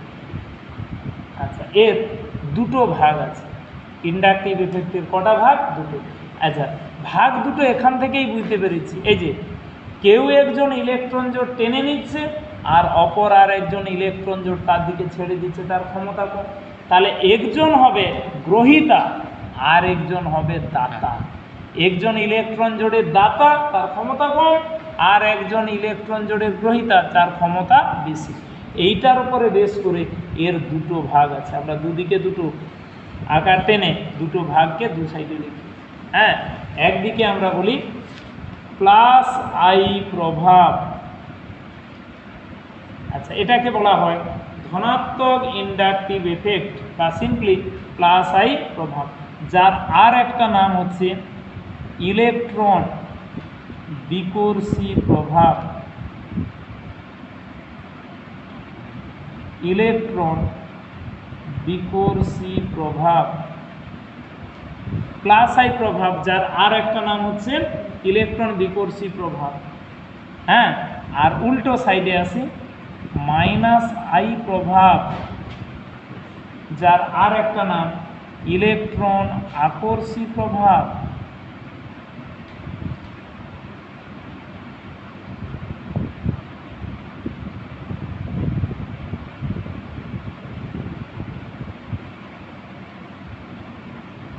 ইলেকট্রন আকর্ষী প্রভাব। শোনো, এই যে একটু আগে যেটা দেখলে, দুটো পরমাণু, একজনের মাথায় ডেল্টা মাইনাস আর একজনের মাথায় ডেল্টা প্লাস। ডেল্টা মাইনাস কার? যে ইলেকট্রনটা টেনে নিচ্ছে। ডেল্টা প্লাস কার? যে ইলেকট্রনটা দান করে দিচ্ছে। তাই তো? এই দাতা গ্রুপগুলোর প্রভাবকে বলে প্লাস আই প্রভাব, গ্রহীতা গ্রুপগুলোর প্রভাবকে বলা হয় মাইনাস আই প্রভাব। মাইনাস আই মানে অপরের কাছ থেকে ইলেকট্রন জোড় টেনে নিচ্ছে। গ্রুপগুলোর সুন্দর একটা নাম আছে। যারা মাইনাস আই প্রভাব দেখায় সেই গ্রুপগুলোকে বলা হয় ইলেকট্রন আকর্ষী প্রভাব বিশিষ্ট গ্রুপ। সংক্ষেপে আমরা বলবো ইডব্লিউজি। মাইনাস আই প্রভাব বিশিষ্ট গ্রুপগুলোকে কি বলে ডাকবো? আজ থেকে এই দুটো নামেই তোমাকে ডাকতে হবে। EWG, electron withdrawing group. কাছে ফুল ফর্মটা বসে দাও। Electron withdrawing group. Electron withdrawing group, যারা অপরের কাছ থেকে ইলেকট্রন জোড় কী করে নেয় বলো? আকর্ষণ করে নেয়। ইলেকট্রন উইথড্রয়িং গ্রুপ উইথড্রল করে নেয়। আর যারা দাতা প্লাস আই এফেক্ট দেখায় তাদেরকে আমরা বলি EDG, electron donating group. Electron donating group.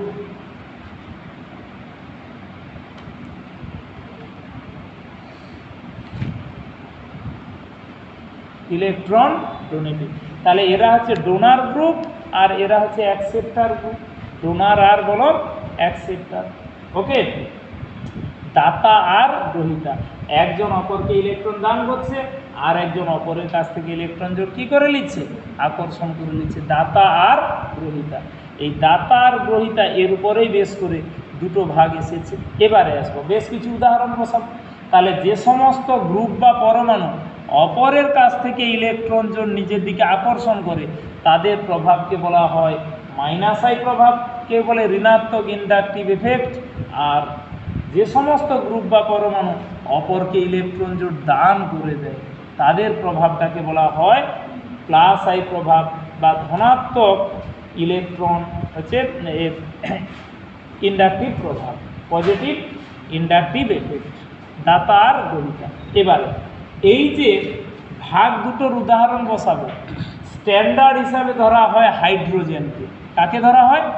যার কোনো প্রভাব নেই, না অপরকে ইলেকট্রন দান করতে পারলো না অপরের কাছ থেকে ইলেকট্রন গ্রহণ করতে পারলো, কোনো প্রভাবটাই তার মধ্যে দেখতে পাওয়া যায় না।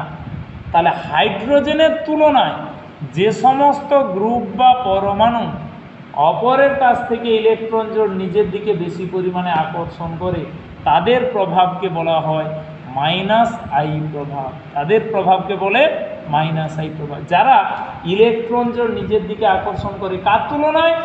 হাইড্রোজেনের তুলনায়। মানে তুমি যদি বলো হাইড্রোজেনের মান 0, তাহলে 0 থেকে যারা ইলেকট্রন জোড় টেনে নেয় তাদের প্রভাবটা হচ্ছে মাইনাস আই।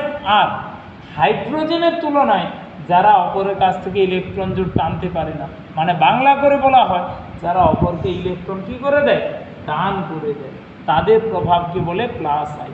আমরা শুধু কয়েকটা উদাহরণ বসাবো, যেটা নিয়ে আমরা তার প্রয়োগ ভিত্তিক প্রশ্নে যাব। আচ্ছা, এখানে বলে দিই, পরীক্ষায় ইন্ডাকটিভ এফেক্ট কাকে বলে, প্রকারভেদ এগুলো কিছু নয়, এর প্রয়োগটাই পরীক্ষায় থাকবে, যেটা এখান থেকে এরপরে আসবে। আমরা উদাহরণগুলো বসাই। প্লাস আই এফেক্টের উদাহরণ, দাতা গ্রুপের উদাহরণ, যে কোনো অ্যালকিল গ্রুপ, যে কোনো অ্যালকিল গ্রুপই সবসময় দাতা রূপে কাজ করে। যেমন -CH3 methyl group, -CH2CH3 ethyl group, -CH2 isopropyl group, -CH3 tertiary butyl group. হ্যাঁ, এই সমস্ত গ্রুপ আরও আছে অনেক। -CH3, -CH2CH3, -CH3 CH3 alkyl group, যেটা আগের চ্যাপ্টারে পড়ে এসেছিল, তারা হচ্ছে সবসময় দাতা গ্রুপ। অপরকে ইলেকট্রন জোড় তারা কি করতে পারে, দান করতে পারে। সঙ্গে আরও একটা দুটো দাতার উদাহরণ বসাই। -NH মাথায় মাইনাস, -O মাথায় মাইনাস, এদেরও মাইনাস আই প্রভাব আছে। হ্যাঁ, এদেরও প্লাস আই প্রভাব, এরা অপরকে ইলেকট্রন দান করতে পারে। এই সমস্ত গ্রুপের কি প্রভাব আছে, ইলেকট্রন জোড় দান করার প্রবণতা, অপরকে ডোনেট করে দেয়। এবারে যদি বলা হয় দান তো করে, সকলের কি দানের প্রবণতা সমান না, তখন বলা হয় যার শাখা যত বেশি, কার্বন যত বাড়ে, তার দানের প্রবণতাও তত বাড়ে। এই যে মিথাইলের চেয়ে ইথাইলের বেশি, তার চেয়ে আইসোপ্রোপাইল আরও বেশি, টার্সিয়ারি বিউটাইল আরও বেশি। যত শাখাটা চারদিকে ছড়িয়ে ছিটিয়ে যাচ্ছে, তত তার ইলেকট্রন ডোনেশনের মাত্রাটাও কী হবে, বাড়তে থাকবে। ইলেকট্রন ডোনেশনের মাত্রাটাও তত বাড়তে থাকবে। তারা অত সহজে অপরকে কী করতে পারে, ইলেকট্রন জোড় দান করতে পারে। তারাই হচ্ছে ডোনেটিং গ্রুপ, তারাই ডোনেটিং। আর এ পাড়াতে চলে আসে ইলেকট্রন উইথড্রয়িং গ্রুপ। হ্যাঁ, অপরের কাছ থেকে ইলেকট্রন টেনে নিই, সেই ধরনের গ্রুপের উদাহরণ যেমন -NO2 নাইট্রো গ্রুপ, মানে এর সবচেয়ে বড় উদাহরণ হচ্ছে নাইট্রো গ্রুপকে বলা হয় স্ট্রং ইলেকট্রন উইথড্রয়িং গ্রুপ, যারা অপরের কাছ থেকে ইলেকট্রন টেনে নেয়, NO2 group. -CN cyano group, -CH aldehydic group, -COOH acid group, -SO3H sulphonic acid group, -X হচ্ছে হ্যালাইড গ্রুপ। ব্র্যাকেটে অর্ডারটা লিখো, চারজন হয়, F CL Br I, চারটা হ্যালাইড গ্রুপ FCl Bri, সকলেই উইথড্রয়িং, কিন্তু সকলের ক্ষমতা সমান নয়। যার তড়িৎ ঋণাত্মকতা যত বেশি, তার মাইনাস আই প্রভাবও তত বেশি হয়। আচ্ছা, এটা গেল। তারপরে আসো -CF3, -C6H5, এরা প্রত্যেকেই হচ্ছে উইথড্রয়িং গ্রুপ। সঙ্গে ডবল বন্ড আর triple bond, CH double bond CH2, -CH double bond CH2। আচ্ছা, এরও মাইনাস আই আছে, এর পাশের জন লেস দেন চিহ্নটা দিয়ে দাও, -C ট্রিপল বন্ড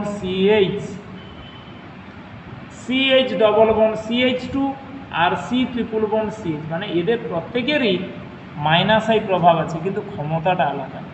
ডবল বন্ডের চেয়ে ট্রিপল বন্ডের ক্ষমতাটা কি বেশি, ট্রিপল বন্ডের ক্ষমতাটা বেশি। ওকে, একেবারে ঘরটা কমপ্লিট করে। এবারে আসবো এর মূল অংশে, যে যাদের উইথড্রল পাওয়ার যত বেশি হয়, তাদেরই মাইনাস আই প্রভাবটা তত বেশি।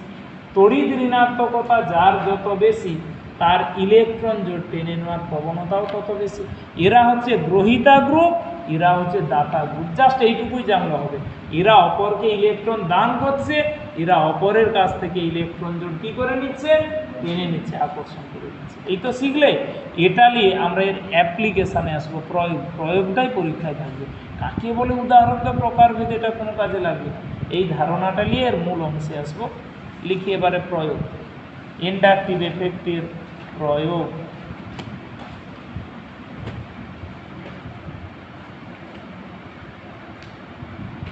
ইন্ডাকটিভ এফেক্টের বলো প্রয়োগ। ওকে, আচ্ছা, এর দুটো অ্যাপ্লিকেশান আছে। 1 নম্বরে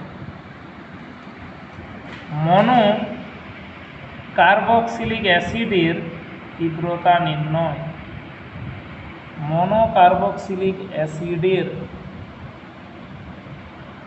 তীব্রতা নির্ণয়।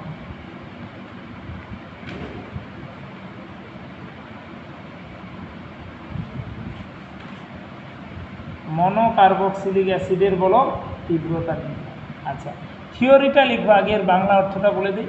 তোমাকে দুটো অ্যাসিড দিয়ে বলবে কোন অ্যাসিডটা বেশি তীব্র, কোন অ্যাসিডটা তার তুলনায় মৃদু, বা দুটো তিনটে অ্যাসিড দিয়ে বললো এদের মধ্যে তীব্রতার তুলনা করো, কে তীব্র আর কে মৃদু। তার ব্যাখ্যাটা দেওয়ার জন্য তোমাকে এই ইন্ডাকটিভ এফেক্টের এটা সাহায্য নিতে হবে। আগে মূল থিওরিটা লিখো।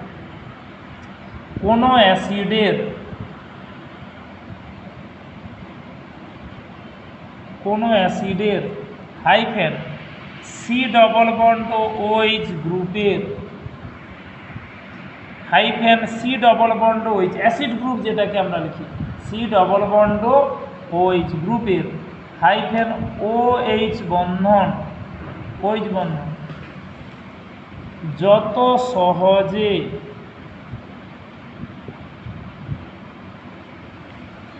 বিভাজিত হয়, OH বন্ধন যত সহজে বিভাজিত হয়, সেই অ্যাসিড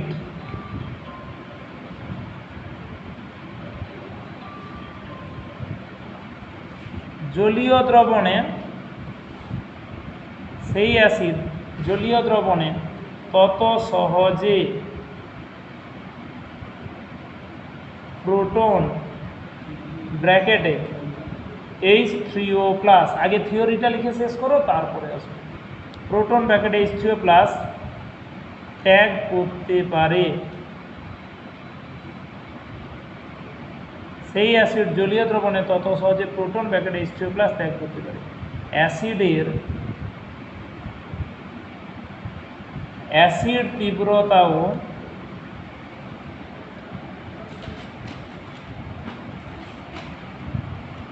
তত বেশি হয়, অ্যাসিড তীব্রতাও তত বেশি। হ্যাঁ, একটা অ্যাসিডের OH বন্ধন যত সহজে ভেঙে যায় বলা হয় তার আম্লিকতাও তত বেশি। এবার তারপরে স্ট্যান্ডার্ড করি। কোনো অ্যাসিডের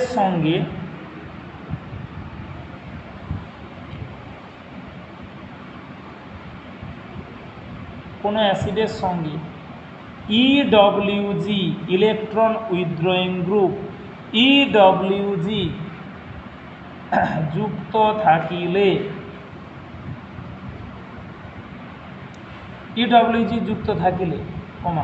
গ্রুপের ইলেকট্রন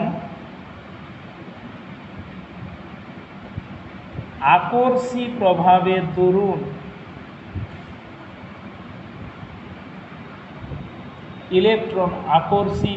প্রভাবের দরুন অ্যাসিডের হাইফেন OH বন্ধন দ্রুত বিভাজিত হয়, অ্যাসিডের OH বন্ধন দ্রুত বিভাজিত হয়, আম্লিকতা বৃদ্ধি পায়।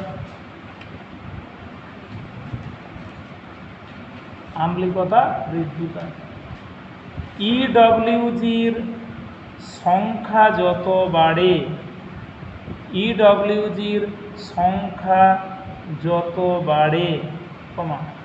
আম্লিকতাও তত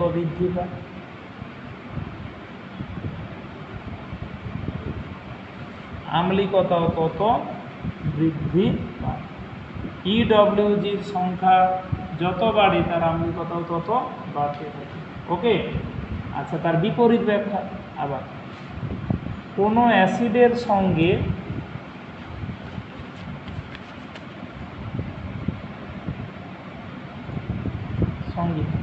ইডিজি ইলেকট্রন ডোনেটিং গ্রুপ যুক্ত থাকিলে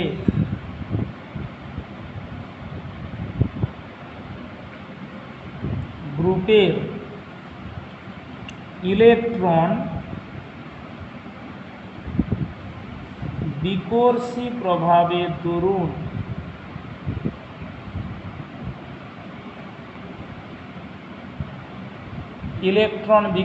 প্রভাবের দরুন অ্যাসিডের হাইফেন OH বন্ধন আরো মজবুত হয়,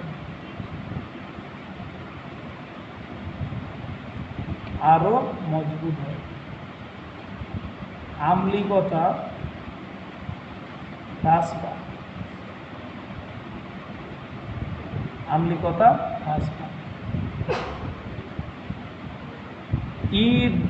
ইডিজির সংখ্যা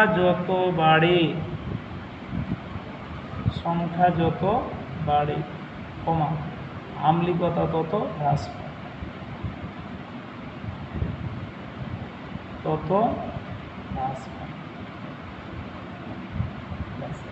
এইটা হচ্ছে 2 বছরের জন্য এই আম্লিকতার ব্যাখ্যা থিওরি। শুধু এটা 11 নয়, 11 ইনক্লুডিং 12, আর যাবতীয় ব্যাখ্যা এইটার উপরে বেস করে তোমাকে লিখতে হবে, যেটা আমি লিখিয়ে দিয়েছি। ওকে, আচ্ছা, পুরো থিওরিটা আগে আমরা মিলিয়ে নিই। কীটা লিখলাম শোনো। এইটা হচ্ছে একটা acid group C double bond OH। আম্লিকতা মানে কোন অ্যাসিডটা কত সহজে প্রোটন ত্যাগ করতে পারে না, যার এই যে ওর পরে যে এই OH বন্ধন, এই বন্ধনটা যত সহজে ভেঙে যায়, তুমি জলে ডুবিয়ে দিয়েছো, কত সহজে সেই প্রোটনটা ত্যাগ করতে পারে। যে অ্যাসিড যত সহজে প্রোটন ত্যাগ করতে পারবে বলবে তার আম্লিকতাও তত কি হয়, বেশি। তাহলে কার ক্ষেত্রে কত সহজে এই OH বন্ধনটা ভাঙতে পারে সেটাই তার আম্লিকতা। এখন যদি অ্যাসিডের সঙ্গে কোনো ইলেকট্রন উইথড্রয়িং গ্রুপ লেগে থাকে, EWG লেগে থাকে, তাহলে এ তো ইলেকট্রন টেনে নিচ্ছে, তীরটা ওর দিকে আসছে, এ যত টেনে নিচ্ছে টানটা এসে এই OH-এ পড়ছে, OH-এ পড়লে এই OH বন্ধনটা তত সহজে কী হয়ে যাচ্ছে, ভেঙে যাচ্ছে, তার আম্লিকতাও তত বাড়ছে। তাহলে কি বলা যায় না, EWG গ্রুপ যদি অ্যাসিডের সঙ্গে লেগে থাকে তার আম্লিকতা তত কী হবে, বাড়বে, আম্লিকতা বাড়বে। তাহলে এর সংখ্যাটা আরও যার যত বেশি হবে তার ক্ষেত্রে OH বন্ধন আরও সহজে ভাঙবে, আম্লিকতা তত বেশি।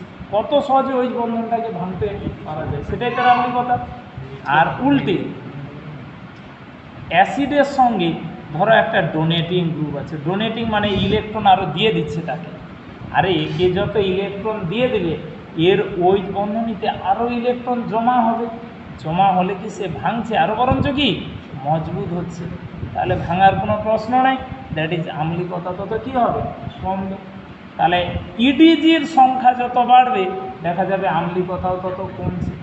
EWG-তে আম্লিকতা বাড়ে, EDG-তে আম্লিকতা বলো কমতে থাকে, এটাই এর সব কিছুর ঊর্ধ্বে, যে উইথড্রয়িং গ্রুপ যত যুক্ত থাকবে আম্লিকতা তত বাড়বে, ডোনেটিং যুক্ত থাকলে আম্লিকতা কমবে। তুমি দুটো গ্রুপের উদাহরণ লিখে নিয়েছো, দেখবে দুটো অ্যাসিডের কোনটাতে ডোনেটিং আছে কোনটাতে উইথড্রয়িং আছে, তার উপরেই তার আম্লিকতার ব্যাখ্যা।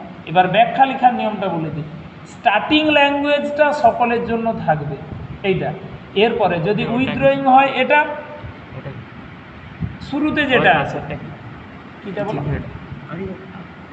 গ্রুপ, এই ল্যাঙ্গুয়েজটা কনস্ট্যান্ট থাকবে। এবারে যদি উইথড্রয়িং হয় এই দিকের কথাটা যোগ হবে, ডোনেটিং হলে এই দিকের কথাটা যোগ হবে। ওকে, আচ্ছা, এক এক করে এবারে আমরা উদাহরণে আসি। প্রথমে দাও EX1, প্রথম example EX1,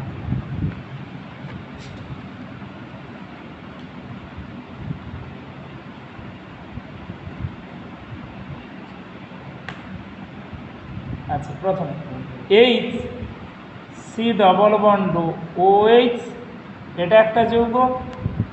H C double bond OH, আর তার পাশের যৌগ CH3 C double bond OH, এটা তার পাশে আর একটা যৌগ। ওকে, আচ্ছা এই দুটো অ্যাসিড, আগে অ্যাসিড দুটোর নামটা তো লিখি। এটার নাম, ডাক নাম হচ্ছে ফর্মিক অ্যাসিড। IUPAC নাম আগে চ্যাপ্টারে পড়ে এসেছি, ফর্মিক অ্যাসিড। আর এটার নাম অ্যাসিটিক অ্যাসিড।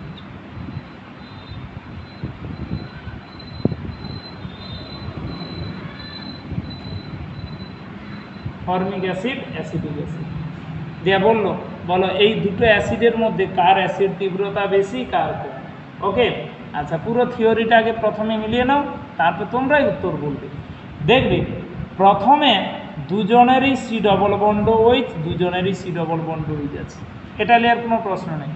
বলো এর বাম দিকে কে লেগে আছে? এই যার কোনো প্রভাব নেই। এর বাম দিকে কোন গ্রুপ? তুমি লিস্ট খুলে দেখো এর কি প্রভাব আছে, ওইটুকুটাই এর উত্তর। বলো EDG মানে দাতা গ্রুপ। তাহলে এর দাম করছে তীরটা ওর দিকে পাঠিয়ে দাও, এই যে দাতার তীর মানে ওইচের দিকে যাচ্ছে, তীরটা দিয়ে দাও EDG। তাহলে এ যত ইলেকট্রন দান করছে, এই OH বন্ধনীতে আরও ইলেকট্রন কি হচ্ছে? জমা হচ্ছে। জমা হলে কি আম্লিকতা বাড়ে, কমে? সে তুলনায় এইচের তো কোনো প্রভাব নেই, তাই আর যাই হোক এই ইলেকট্রনটা দান করছে না। তাই কার OH বন্ধন তাড়াতাড়ি বিভাজিত হবে? ফর্মিক অ্যাসিডের। তাই অ্যাসিড তীব্রতা কার বেশি হয় বলো? ফর্মিক অ্যাসিডের। তাহলে গ্রেটার দেন চিহ্নটা দিয়ে দাও। ফর্মিক অ্যাসিডের অ্যাসিড তীব্রতা কার চেয়ে বেশি? অ্যাসিটিক অ্যাসিডের চেয়ে বেশি। ওকে, আচ্ছা এখানে ল্যাঙ্গুয়েজটা কি লিখবে বলে দিই, যে অ্যাসিটিক অ্যাসিড এই কথাগুলো লেখা আছে। অ্যাসিটিক অ্যাসিডে এই যে CH3 গ্রুপ, যার EDG বা ইলেকট্রন বিকর্ষী প্রভাব, তাই OH বন্ধন আরও মজবুত হয়, আম্লিকতা হ্রাস পায়। কিন্তু ফর্মিক অ্যাসিডে এইচের কোনো প্রভাব নেই, তাই এর ক্ষেত্রে OH বন্ধন দ্রুত বিভাজিত হয় কার তুলনায়? অ্যাসিডিক অ্যাসিডের তুলনায়। আম্লিকতাও তত বেশি হয় নাকি? আচ্ছা পরের EXে আছে, নিজেরাই উত্তর বলবে এবার। EX2 প্রথম যৌগটা হচ্ছে CH3 C double bond OH, এটা 1 নম্বর। CH3 C double bond OH 1 নম্বর। পরেরটা CH2 Cl C double bond OH, এটা 2 নম্বর। আর CH দুদিকে দুটো Cl C double bond OH, এটা 3 নম্বর। এটা 3 নম্বর। এদের নামগুলো আমরা লিখব। আর শেষেরটায় সি, তার 3 হাতে 3টে Cl C double bond OH, এটা হচ্ছে 4 নম্বর। 1 2 3 4। আগে এই অ্যাসিডগুলোর নামটা বলে দেওয়া যায়, তারপরে তুমি এটা লিখবে। হ্যাঁ, প্রথমটার নাম তোমার খাতায় লেখা আছে, দেখো অ্যাসিটিক অ্যাসিড। কি রে? আচ্ছা দ্বিতীয়টার নাম লিখবে ক্লোরো অ্যাসিটিক অ্যাসিড। এইচের জায়গায় Cl, ক্লোরো অ্যাসিটিক অ্যাসিড। আচ্ছা তারপরেরটায় বলো কটা Cl আছে? 2টো Cl, dichloro acetic acid. Dichloro acetic acid.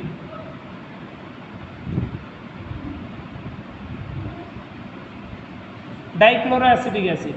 আর শেষেরটাই বলো ট্রাইক্লোরো অ্যাসিটিক অ্যাসিড।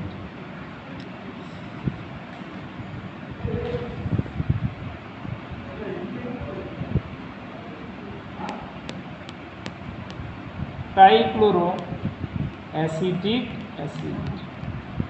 এবারে বলো এই 4টার মধ্যে কার আম্লিকতা বেশি বা কম, তারপরে তার ব্যর্থতা বেশি।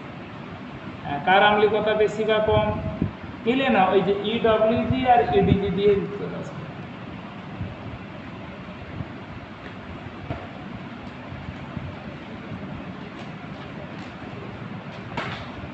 এফেক্টটা দেখে বলো, 1 সেকেন্ডে উত্তর দেবে। অ্যাসিডিক অ্যাসিডে আম্লতা সবচেয়ে কম। আচ্ছা 1 2 3 4 গুলো আছে তো, কার সবচেয়ে বেশি? 4 তারপর তারপর তারপরে লাস্টে একদম। শোনো সিএল এর কি প্রভাব আছে?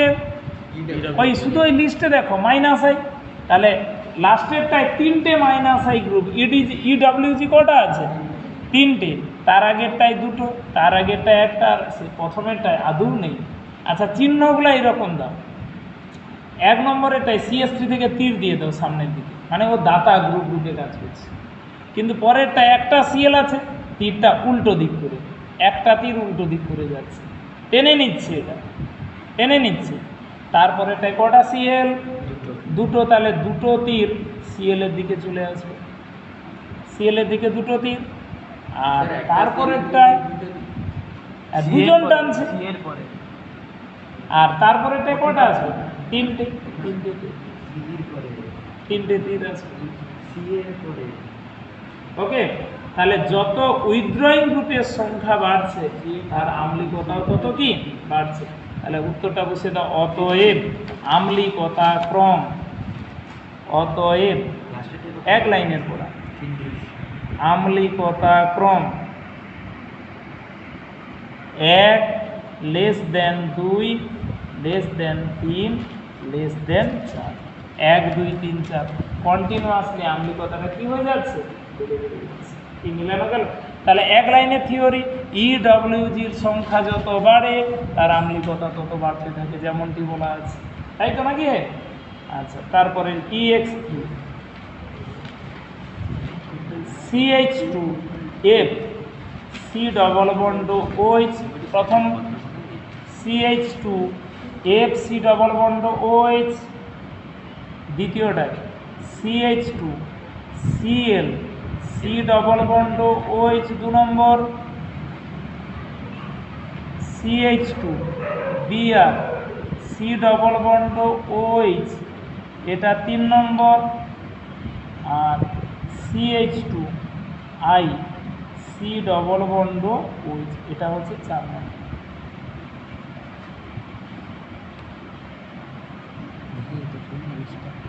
হ্যাঁ 1 2 3 4। আচ্ছা নামগুলো আগে লিখে নেই। এর এইচের জায়গায় তো এফ লিখেছে, fluoro acetic acid, fluoro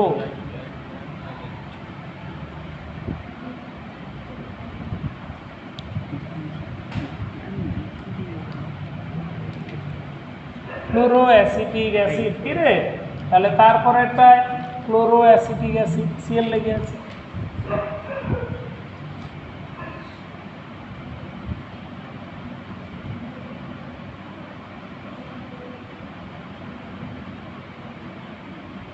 তারপরেরটায় bromo acetic acid,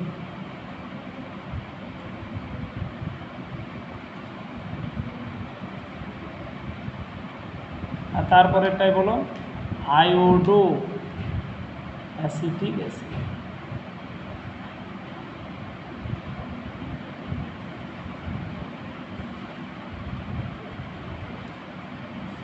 iodo acetic acid. এবারে বলো এই 4টার মধ্যে আম্লিকতা কার বেশি কার কম? একের বেশি। একের বেশি, তারপর 2, তারপর 3, তারপর 4। একদম। কেন এমন উত্তরটা হলো? না সবকটা উইথড্রয়িং থাকলেও সকলের ক্ষমতা সমান নয়। ওটা লেখা আছে যার মাইনাস আই ক্ষমতা যত বেশি আম্লিকতাও তার তত বেশি হবে, তাই তো নাকি? তাহলে অতএব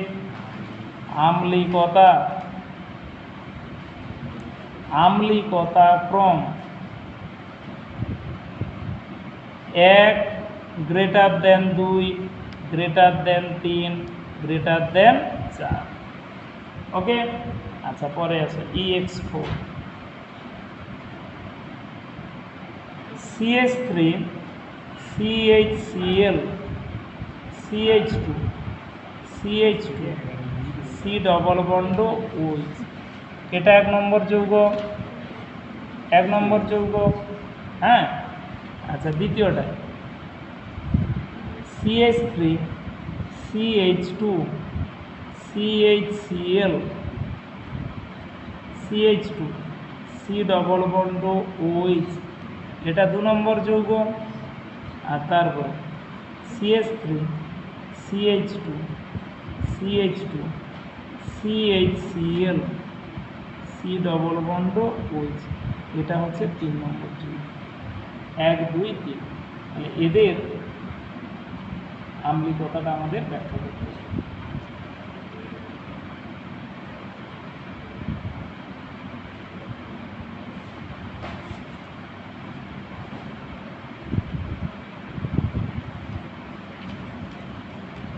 কেন? আচ্ছা, আগে যৌগগুলোর নাম লিখিয়ে দেওয়া যায়, তারপরে নামে আসবে। প্রথমে 3 নম্বরেরটাই চলে এসেছ। অ্যাসিড গ্রুপের সাপেক্ষে প্রথম কার্বনকে বলা হয় আলফা কার্বন। 3 নম্বরে যেটা কার্যকরী মূলকের সঙ্গে যুক্ত প্রথম কার্বন আলফা, তারপরের কার্বনটা হয় বিটা, তারপরের কার্বনটা হয় গামা। আলফা বিটা গামাটাকে চিহ্নিত করে দিই।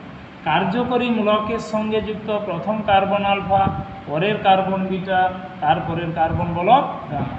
তাহলে 1 নম্বরেরটা নাম লিখো গামা ক্লোরো, গামাতে Cl আছে, gamma chloro 1 2 3 4 5 pentanoic acid.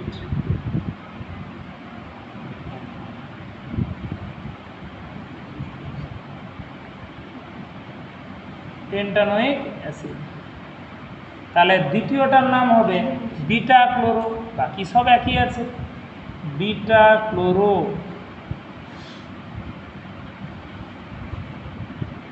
Pentanoic acid.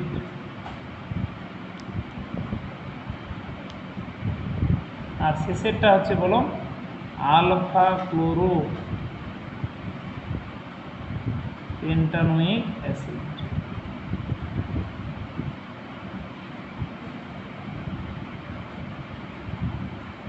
হ্যাঁ, এইবারে বলো কার আম্লিকতা বেশি, কার কম, তোমার যেটা মনে হচ্ছে। এই তো 1 মিনিটে পড়া হয়েছে। কোনটা বেশি বলো? আরে যেটা মনে হচ্ছে বলো। 3 নম্বর, ব্যাস। তারপর একদম কেন এটা মনে হলো বলো? উইথড্রয়িং গ্রুপটা অ্যাসিড গ্রুপের কাছে আছে, এটা একদম এটাই কারণ। যে সব কটাতে একটা করে উইথড্রয়িং গ্রুপ, কিন্তু সব বলে কি এক জায়গাতে আছে? যে যত কাছে থাকবে সে তত সহজে ওই বন্ধনটাকে ভেঙে দিতে পারবে। এরকম তীরটা দিয়ে দাও। এই যে আলফাতে একটা তীর, মানে ডাইরেক্ট ওই এর উপর টান এসে পড়ছে। বিটাতে 2টো তীর, অনেক দূর হয়ে গেছে। আর গামাতে আরও দূরত্ব বেড়ে যাচ্ছে। যত উইথড্রয়িং গ্রুপ দূরের দিকে থাকবে তার আম্লিকতা তত কী হতে থাকবে? কমতে থাকবে, তত কমতে থাকবে। কি EWG গ্রুপ যত অ্যাসিড গ্রুপের কাছে থাকবে ওই বন্ধনটা তত সহজে বিভাজিত হবে। তুমি একটা গাছ ধরো, এই যে দড়ি টেনে তাকে মানে ভাঙতে চাইছো, এটা গোড়ায় টান দেওয়া হচ্ছে, এটা 1 কিলোমিটার দূরে আর এটা বহু দূরে, তাই তো? তাহলে এটাতেই দ্রুত কী হবে? ব্রেক করবে। অতএব আম্লিকতা ক্রম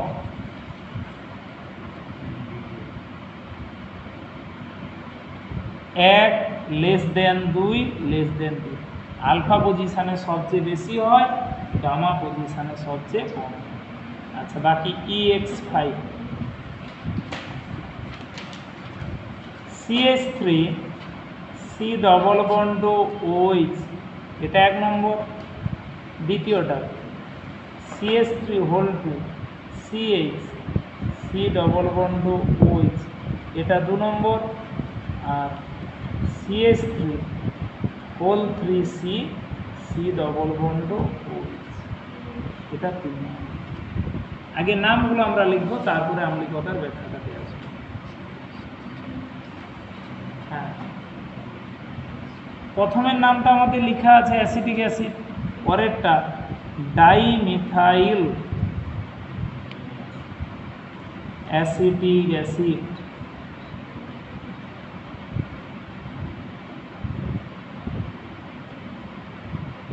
আর ট্রাইমিথাইল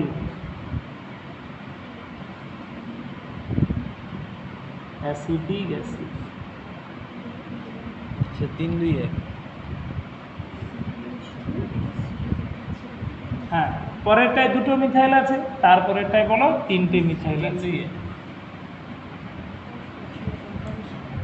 ওকে, আচ্ছা এবারে বলো কার আম্লিকতা বেশি কার কম, তোমার যেটা মনে হচ্ছে সেটাই বলো। স্যার 1 নম্বরে আম্লিকতা তুই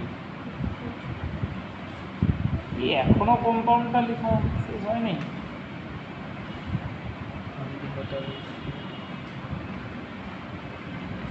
বলো কত নম্বরের টাই বেশি? 1 নম্বরে আম্লিকতা সবথেকে বেশি। প্রথমটার বেশি, তারপর তারপর কেন এটা মনে হলো? এটা ডোনেটিং গ্রুপ একেবারে, এ একটা ডোনেট করছে, এখানে ডবল ডোনেট আর এখানে ট্রিপল ডোনেট। ইডিজি, এটা ইডিজি, ইডিজি বাড়লে কি আম্লিকতা বাড়ে? কমে, তাই প্রথমটার বেশি, তারপরে দ্বিতীয়, তারপরে তৃতীয়, একদম। অতএব আম্লিকতা ক্রম, একই থিওরি, আম্লিকতা ক্রম 1 গ্রেটার দেন 2 গ্রেটার দেন, ঠিক আছে? আচ্ছা এতটাই আজকে, পরের দিনে কথা।